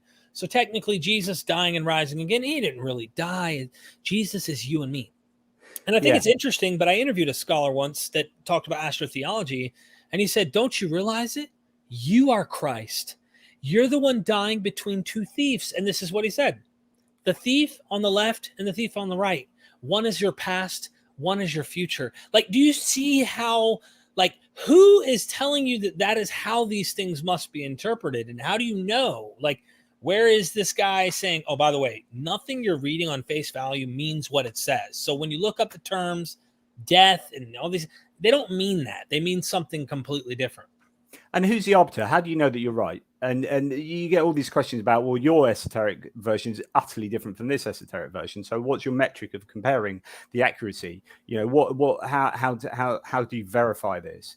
Because at the moment you're just making stuff up. Like I can make up an esoteric version of you and me can come up with an awesome one. And I was just going to say, like a really kind of fun out there one, but it has about as much epistemic warrant and justification as yours. And so it's and this is the whole idea, is when you divorce the theology of what you're trying to say from the underlying history, and you're saying, well, this history didn't happen, this just becomes an assertion out of pure nothing, and therefore you can say whatever you like. And it gets Derek Bennett. You interviewed Derek Bennett the other day. He talked about parallelomania against parallelophobia. So, but you got two ends of the spectrum, which is you can find as many parallels as you want, 33, blah, blah, blah, pineal gland, blah, whatever. You can find those parallels. Parallels are everywhere. It's like those Rorschach tests or whatever. You know, you find a pattern. You can find whatever you like in whatever you like. There's almost infinite like parallels you can find. But on the other hand, some parallels are interesting and important, and the gospel authors or biblical authors are drawing on earlier sources and other sources from outside of the geographical and cultural area. And so it's not to dismiss all parallels, but it's not to take on every parallel as well. Yeah. Or to divorce it completely from having any actual, like, are they... even if they're writing history, are they, or fiction, I mean, a historical fiction here, are we now going to pretend that everything is all of a sudden astrotheology? Like the Devil's Pulpit, there was a book written by, you know what I'm talking about. Guy said everything was astrotheology. So when it talks about, like, here's an example. John the Baptist says, I must decrease and he must increase. Well, this idea was also picked up by Acharya S. And Acharya S, which was a famous mythicist, would say, I remember. Well, John the Baptist is the sun. He's like the Elijah figure. He's a sun figure who is now decreasing. The sun is going down. We're entering into a winter solstice, I guess. And Jesus is kind of this, I don't know how they describe it. It's some like figurative thing. At the end of the day, it shouldn't have any power. I don't see how it would even have any power at anymore, because that's not the way people have ever really understood it throughout all of Orthodoxy or throughout history. And we don't have any early literature pointing out this is how they interpreted these things. So and yet, of course, that's not to throw out the baby with the bathwater. There are interesting. So the Samson myth, right? The Samson story is interesting because it essentially, what's it telling you? It's not really telling you anything. Most biblical stories have like a moral or some kind of theological teaching. The Samson story is like, it's an outlier. It's a bit of a weird one until you understand it as a solar myth, right? Which is Samson's hair are the rays of sun. So when Delilah, who represents a moon, cuts the rays of sun, then his power goes and the moon's power rises. But there's some cyclical idea to this. So when you understand that the Samson story is a solar myth, and I'm sure you can find arguments of why it isn't, but I've read some really good stuff that suggests very strongly that that's a solar myth, and it makes sense of that story existing at all, because when you see it in the biblical, it's found its way into the biblical narrative, probably as a leftover part of the cultural journey that these people went on, but it's there without really providing much of a purpose theologically, unless you understand it as a kind of fossilized solar myth. So my point is that there are some interesting parallels that you shouldn't dismiss, but there are some which are like, yeah. I think you're right about Samson. Even his eyes being gouged out is the idea of blindness or darkness coming, and the cutting of the hair. Now the rays aren't there. Darkness, you can't see. So I think winter solstice, that kind of stuff may play a role. Yeah, but when it comes to the New Testament, it's so the stories don't even line up. Like, is the sun going up? Is it going down? When did it? Like, you don't even know what you're looking at because it's 4 different, completely different narratives. But anywho. So the next issue that we have are Jesus's followers, so the women. So Mark and Matthew, going back to the time of Jesus' arrest, are clear that there are no disciples at the crucifixion, that all of Jesus' disciples forsook him at the cross. So this is that reversal of expectation motif that we see, that a lot of scholars talk about. I know that Carrier's talked about this, I think McDonald as well, which is the idea that what you would expect to happen doesn't happen. So the disciples end up basically forsaking Jesus, running away, and the person that comes to his honor is Joseph of Arimathea, as we talked about last time. This got best, or was that with you that we talked about? Maybe we probably didn't get onto Joseph of Arimathea, so there's another one. But we'll get onto him, which is here's a reversal of expectation motif. It's the person we least expect to come and honorably bury Jesus happens to be a member of the Jewish Sanhedrin.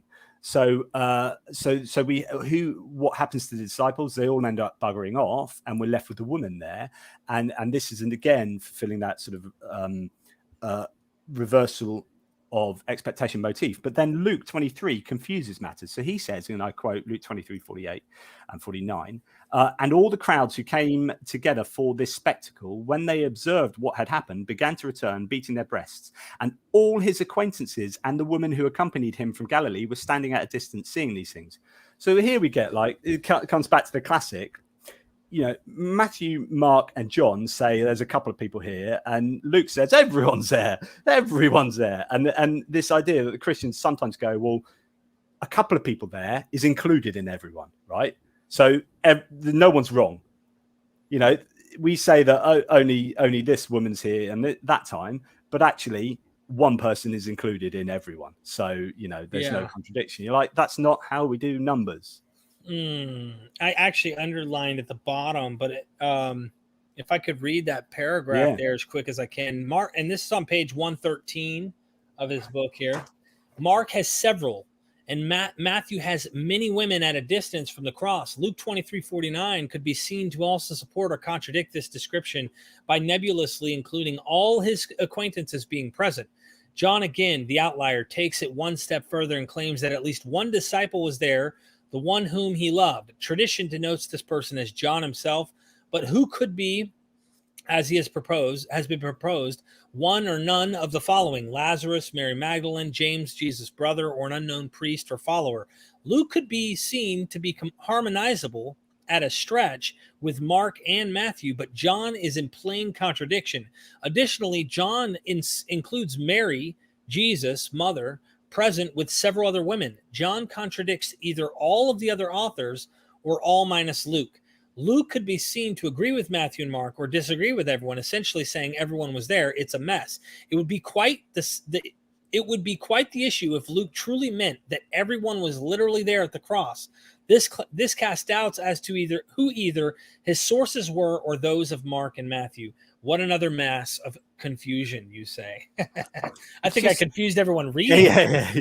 But it's just confusion. It's just like, whoa, how do I make sense of this? Which is, again, to understand that you've got 4 different authors writing at different times and arguably using previous sources, but then making it their own. So they've each got a little bit of change to make or a little bit of difference or maybe, you know, there's a bit of oral tradition in their community that has some influence on how they are interpreting things, or what the narrative is for them.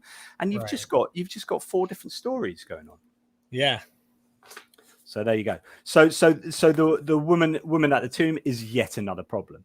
Then we get on to blood and water, wine and myrrh. So this is where, according to Mark and Matthew, Jesus was given a drink of wine before and then after crucifixion. But in Luke and John, this happens only after the crucifixion. So vinegar is a type of cheap sour wine that is given. You get this gall or myrrh. Basically, it depends which gospel you read as to what he's given, but some interpretations are that what he's given is a pain reliever, right? That's why he's given these things. Yeah. But it's like being crucified. It's like going up to someone on the electric chair and saying, "Oh, I suppose we do that in our modern times because we try and make it as painless as possible." But this for the Romans, this was not. This was the opposite of like a humane. I was going to say they cast lots for that. They beat the crap out of him. They whip him. They do everything to hurt him. And then they're like staking him up on this stake here, or call it a cross, whatever you want. And then they're like, but we don't want you to suffer.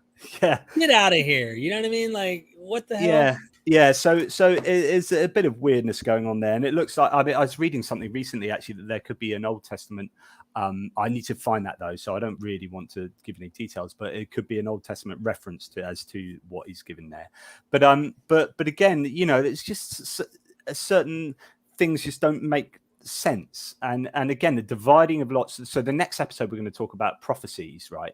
So I'm not going to talk about the dividing of the clothes, other than to say that they also, like you just said, and like we talked about in the last episode, they scourge him. You know, Passion of Christ, he's covered in blood, and then they're like, yeah, I really want his clothes. I want his clothes. Let's play a gambling game so you can win his clothes. It's like, who would want this bloody clothes of this guy? It's in Psalm 22. I understand why you want this. Yep. Just a gospel author. Just tick, tick, tick. Here's some Old Testament reference validation for my narrative. So this is validated because what happens here is actually foreshadowed in Psalm 22. I like how you mentioned too, they continued on from Psalms 22, 23, and 24.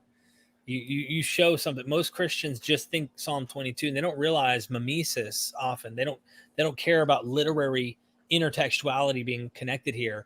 But if you follow the conclusion, like the narrative comes all the way to a resurrection. When you get into like Psalms 23, 24, there's like, you talk about this briefly in your book, but anyway, go ahead. I'm sorry. Yeah, well, no, it's a really important part. So that and we'll deal with that separately in probably the next episode, because effectively, a lot of what happens to Jesus looks to be some kind of prophetic foreshadowing, or at the very least validation by using Old Testament references, which are taken out of context and then don't make any sense, being taken out of context and applied to Jesus, like as in, you know, those verses, okay, that single verse might apply to Jesus, but the next ones don't. So that's, but also what you're making Jesus do, or in this case, the guards casting lots, doesn't make sense. Like, what's going on here? Oh, you're just validating Jesus for your Jewish audience, of course. Now, once I understand that,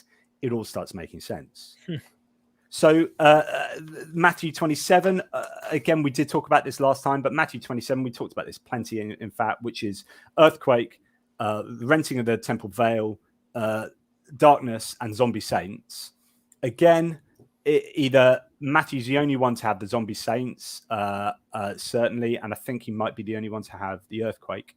The other two claims, I think, are in Luke and Matthew as well, and maybe some of the others. Can I read something I found fascinating? Because we did touch on this, because you talk about it earlier in the book too, briefly.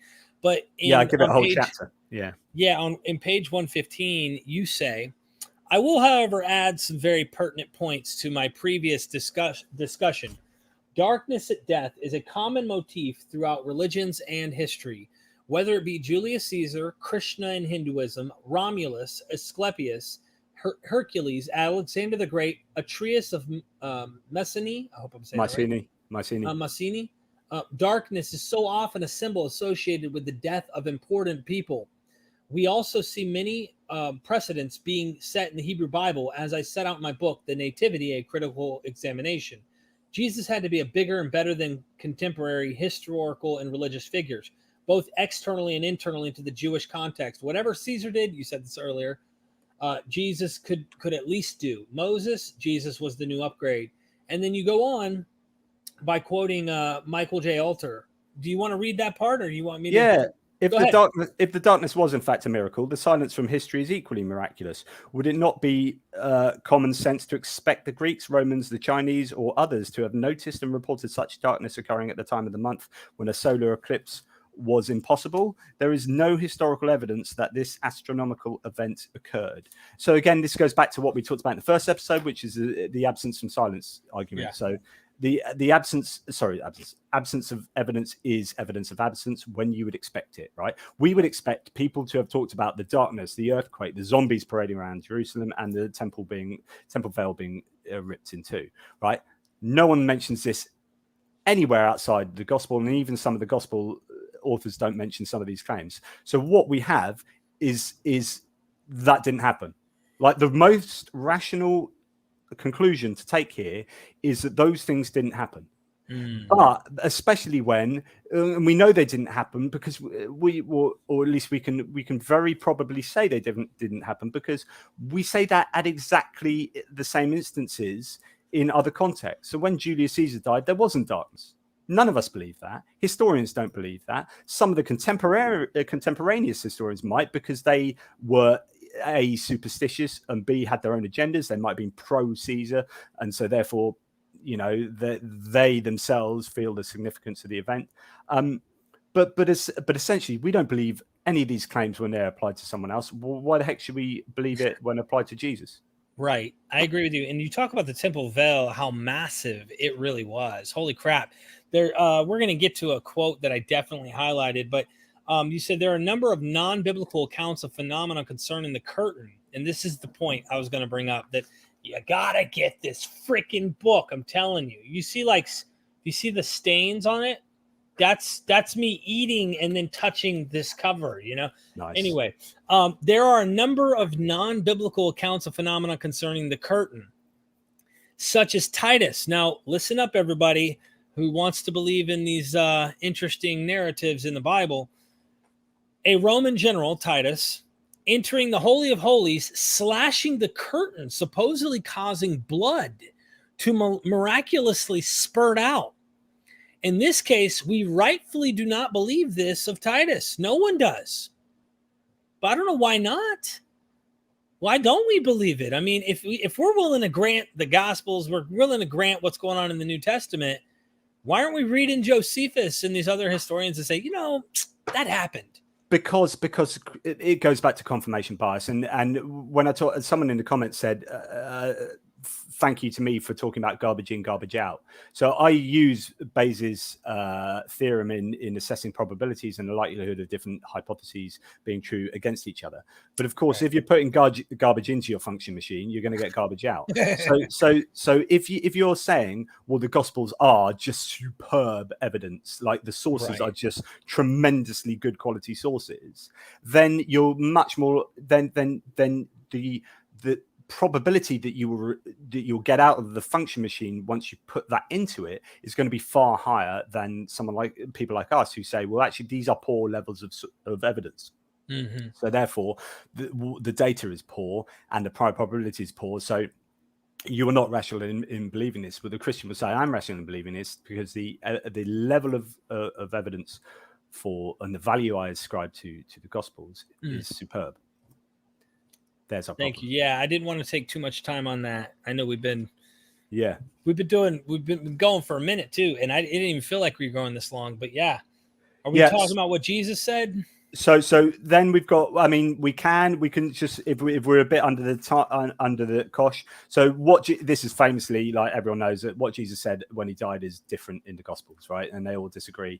And you just have an idea that they are all presenting different ways of understanding Jesus' death and presenting their own theology and their own understanding. Yeah, so some of the Christian scholars, what he's trying to say in this book on page 118, I really enjoyed, was Bishop E.J. Tinsley.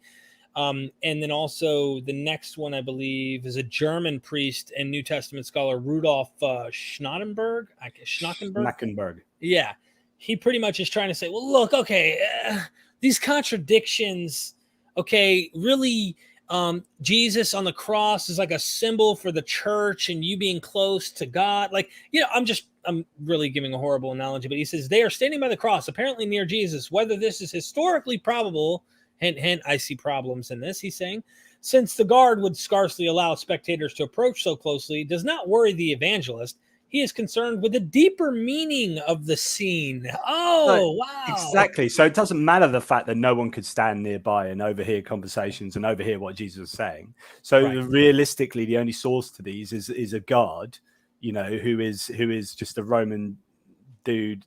Like, it could be a source, but again, you know, it's so problematic. And then if it's just a guard standing by, why do we have so many different accounts of what Jesus said? Surely we should, or maybe there were 4 guards and each guard gave a different interview to a different gospel author who was writing 40 to 90 years after Jesus died to get their information. You know, what's more likely, that the gospel writers made up what Jesus said, or that these are accurate representations of what Jesus said, but somehow 4 different accounts, like the 4 newspaper accounts? Yeah. Love it. So then we get on to the Roman soldier and the breaking of the legs and piercing the sides. Again, we've covered that a little bit with the John Pascal Lamb scenario, but also we'll talk about that in terms of prophecies, because that is all about the prophecies and the Old Testament verses. So should we finish up today with Judas? I was going to say, there is something in this with Judas that absolutely, I want to say this is probably one of the most clear, that are easy to digest contradictions. I think Moshe should join us in this conversation in terms of the comments. I'm not saying join us on the live here, but Moshe, I want you to hear this, my friend. I know you've not been listening to me and you've been debating people in the chat the whole time, because obviously who cares what we're saying, right? But here in this book, 119, really got to get it if you're interested in considering what skeptics say. On the other hand, so let me just read it. Let me just read what we got here. I don't see any point in why we don't. Judas betrayed Jesus, and he is definitely a figure of blame and disgrace in the story. However, what happened with Judas is thoroughly contradictory. Matthew 27, 3-5 has Judas repenting, casting his money down at the temple, leaving and going to hang himself. Pause. I want anyone who's watching this video, as this video is recorded and saved on YouTube, to remember Judas is guilty. He's so sorry. He repents. He throws his money down at the temple. There's no money. He throws it down. He's done, right? And he's repentant.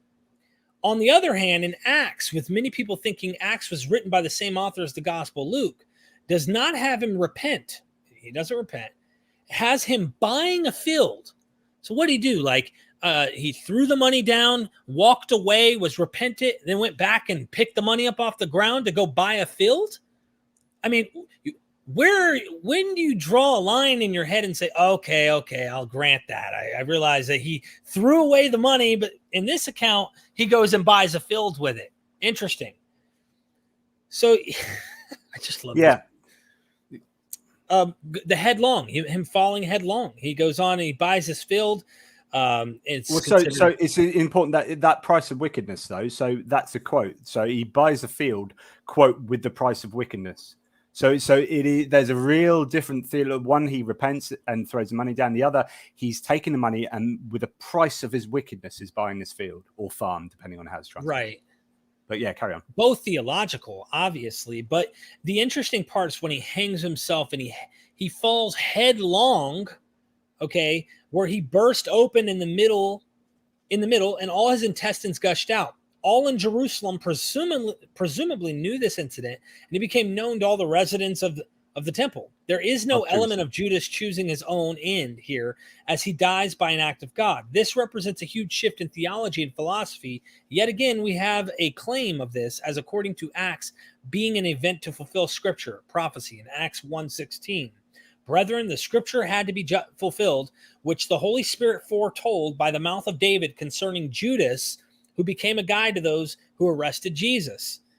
Acts 1 then states, and it became known to all who were living in Jerusalem, so that in their own language, that field was called Hakeldama, that is field of blood.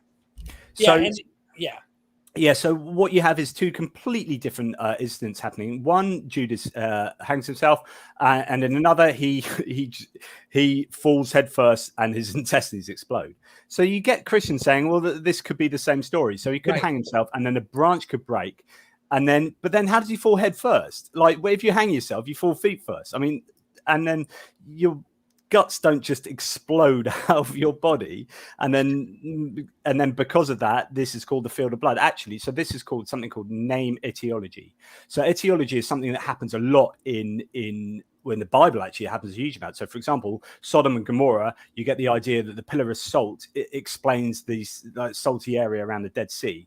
So it's not just this story to do with God, punishing someone for looking around. There's etiology going on there, which is explanation often of geographical areas and how they get their name or how they get their what they look like or whatever. So in this situation, you've got the gospel author saying, or the author in Acts saying that this is how that field got its name, except it's pretty much almost certainly not how it got its name. It got its name because it was near the temple, and they would have fertilized the field with the blood from the sacrificial lambs and so on and so forth. So it's just kind of like people who are going to go to the valley of Gehenna being a place of hell. We know that's a possible trash dump, they say, that could have been a potential trash dump outside of Jerusalem. And they're like, they burn trash there. Well, that fire never goes out day or night, and it's a symbol of an after. Anyway, Nikolai Dimov said, thank you for the super chat. He says Judas probably symbolizes Israel and Judah as a betrayer. And here's the thing. I don't think he's far off from that in many respects, because if you look at the Joseph narrative in the Hebrew Bible, and you just kind of not getting into the documentary hypothesis there, when he sells off Joseph, Judas, Judah was the one who had the idea of selling him. And his brother, I can't remember which one it was, Simeon, I can't remember who the brother was. I could be wrong about the name here. One of the brothers wanted to kill him. And then it was really Judah that said, look, let's sell him. Let's not have his blood on our hands. Let's sell him off. And he does. And they get 20 shekels, I think. In the New Testament, it's 30. But it's a narrative. The point is, this is a story. No reason to believe this historically. Good point. Such a good point. I didn't include that in my book. Wish I had. But yeah, it absolutely makes a whole heap of sense. Oh, on top of that, something interesting, just because we're wrapping up on Judas, and I really love your book that you might have liked. I don't know if you thought about this. When Joseph gets sold into slavery in Potiphar's home, his wife tries to sleep with him, and he gets put over. It says he's the overseer of the dungeon, if you will, the prison in Pharaoh's Egypt's prison. Yeah. He's in charge. He hears two guys who have dreams. I've said this to Dr. Price, and me and him wrote an article in the Journal of Higher Criticism on this whole thing. Nice. He heard two men's dreams. One's a baker and one is a wine bearer. Yeah. Hint, do you see the imagery here? The wine and the bread. And here's what happens. He tells both of them the interpretation of their dreams. And he says to the one, in 3 days from now, he literally says 3 days, you will be reestablished as the wine bearer for Pharaoh. And to the baker, he says in 3 days, your head will be on a pike and the birds will eat the flesh off your skin. Okay. And what happens, according to the narrative, is in 3 days, sure enough, Joe Schmo gets his head off. Joe Schmo ends up at the right hand. And while he's leaving the dungeon, he says to the wine bearer, hey, don't forget about me. What does Jesus say? Do this in remembrance of me. Okay. It's brilliant. All narrative. And it's beautiful when you see that. Yeah. But that's what I said to you last time, which is when you start reading these as a secular person who's interested in the illusions that are made between the intertextuality. Right. I've literally got goosebumps, right? Because because, and I don't believe any of the Bible as I being love it though. true, Yeah. but I love the fact that meaning it can be derived. Like if that, I mean, it might not be true. It might just be a fluke, right? But man, that's awesome of the gospel author to go through and take that story and weave that and tell it into this new story about Jesus, so that hopefully your Jewish audience that know that story inside out about Joseph, that's one of their main sort of oral traditions, probably, as well as a written tradition, that that's lighting up their brain. They're hearing this and they're like, yes, I get this, I get this, I get this. It is powerful. I love that. It's beautiful myth making, and I really do appreciate it for that. But the historical position is ridiculous to me. Dina Fash, thank you for the super chat, my friend. I seriously appreciate it. Remember, once someone is painted into a corner over this, they respond, it's Satan. Satan changed history. Satan had evidence destroyed. Satan changed minds, et cetera, et cetera. Great show. Just purchased the book. Well, Dina, I hope I'm saying that right. Dina, I hope I'm saying that. Please. I've got like 4 at least episodes I'd like to do with Jonathan. We ended on page 120 for those who are watching right now. We are starting off on page 121, and the title, my camera's kind of blurry. I'm messing up here. Let me get it right. Prophecies. Page 121 is where we're going to pick up on the next episode. The chapter is called Prophecies, Scrabbling Back in Time to Prove the Present. Yes, and if you can read up to there, that's fine. If you don't get the first 120 pages, I do recommend going through it, because there's a lot we didn't talk about that he wrote about. But I think the shows suffice on carrying you to this point. So if you do pick it up, start on 120. We still got a pretty good chunk to go. I think the book is about almost 300, over 300 pages. So can I just say to Dinner, who talked about Satan, people in the corner saying Satan, and I said this in the very last episode, that of course God outsources the services he doesn't want to do to Satan. If you believe in a literal Satan, and you also believe that God is omnipotent, God could get rid of Satan like that. So the fact that Satan still exists is at the will, even if it's the omissive will, so God lets it happen rather than makes it happen. If God lets it happen, it is still God's will. So everything that Satan does is at the will of God. So there is absolutely no way a Christian can ever lay any negative aspect at Satan's feet that doesn't ultimately fall at God's feet. And you know what? The 100%. Ultimate answer from Paul would be on that is, and you could point it to God. And Paul's response is, who do you think you are? You piece of clay. You know, I had a guy actually say that on one of my episodes the other day. I'm made in the image of God, so I think I'm there you go.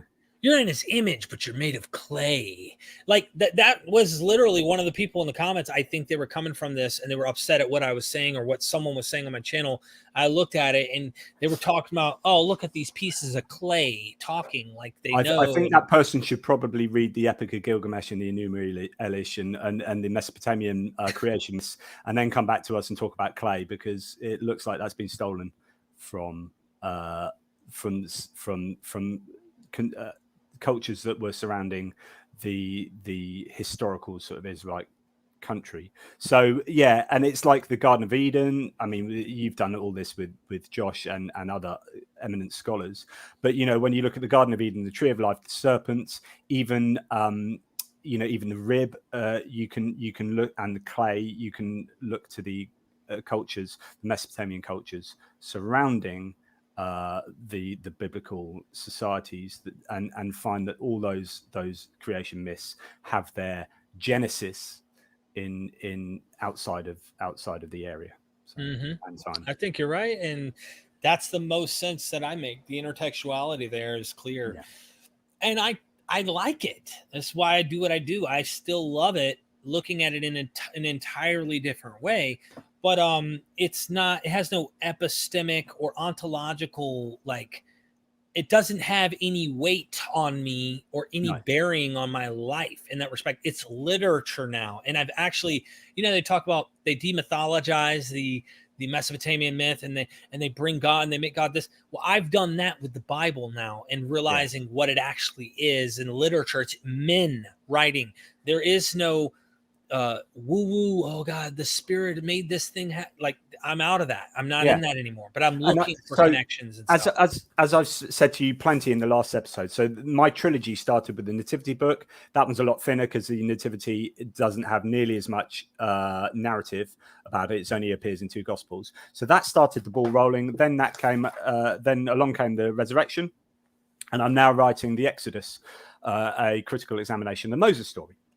And what's fascinating in writing that is all the historical connections that you can make between these other cultures. And like you say, once you understand the intertextuality, and once you understand where and why the Bible, the Hebrew Bible, was written, or the Torah in particular, when and why that was written and where, and talking about being in exile in Babylonia, then you can start appreciating it even more, and you understand why certain stories were included, and you understand why things are in there, and it makes it such a more richer reading experience. If you are going at it as a hyperliteral Christian or Jew, and you're saying what I'm reading is 100% true, it's inerrant, and it has absolutely no predecessor, so it doesn't dip into or allude to any other sources, then you are doing something to that text that you would never do to any other text. You would never take a text out of context and say this just sits on its own as a hyperliteral correct text. All texts are in context, and once you understand the context, then it makes the reading experience so much richer. Yeah, I agree with you. I'm also doing that with the Quran right now. I'm trying to go and look for literary intertextuality and borrowing from other places. So there's so much to do here. Page 121. I posted the link to the book, The Resurrection, Thanks, a man. critical examination of the Easter story. Really interested in going through this. We probably have, I'd say, 3 or 4 more episodes as long as we can make all of this content get covered. And then I do want to get into the Nativity book. You also sent me here. Let me see. Where's that? I sent you 4 books, but only one arrived. So thanks UPS. Yeah. Hey ho. But I sent you the little book of unholy questions, which is 501 questions I asked God. And do you know what? Almost 10 years later, and she hasn't answered one of them. Not one. So there you go. Thanks. We're going to go through books. We're going to go through books, ladies and gentlemen. Seriously, appreciate you. This book is fun, man, and it's not too complex. It's very layman. Most people can get it, and you're quoting some serious scholars.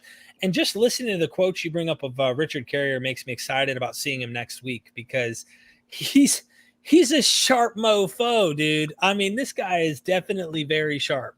So people have varying opinions about Richard Carrier, for whether they sit on the historicist side or the mythicist side, or for whatever reasons, for whatever historical reasons. But what is absolutely without doubt, and I worked quite closely with Richard Carrier on certain elements of the book, is that he has an encyclopedic knowledge about all things resurrection.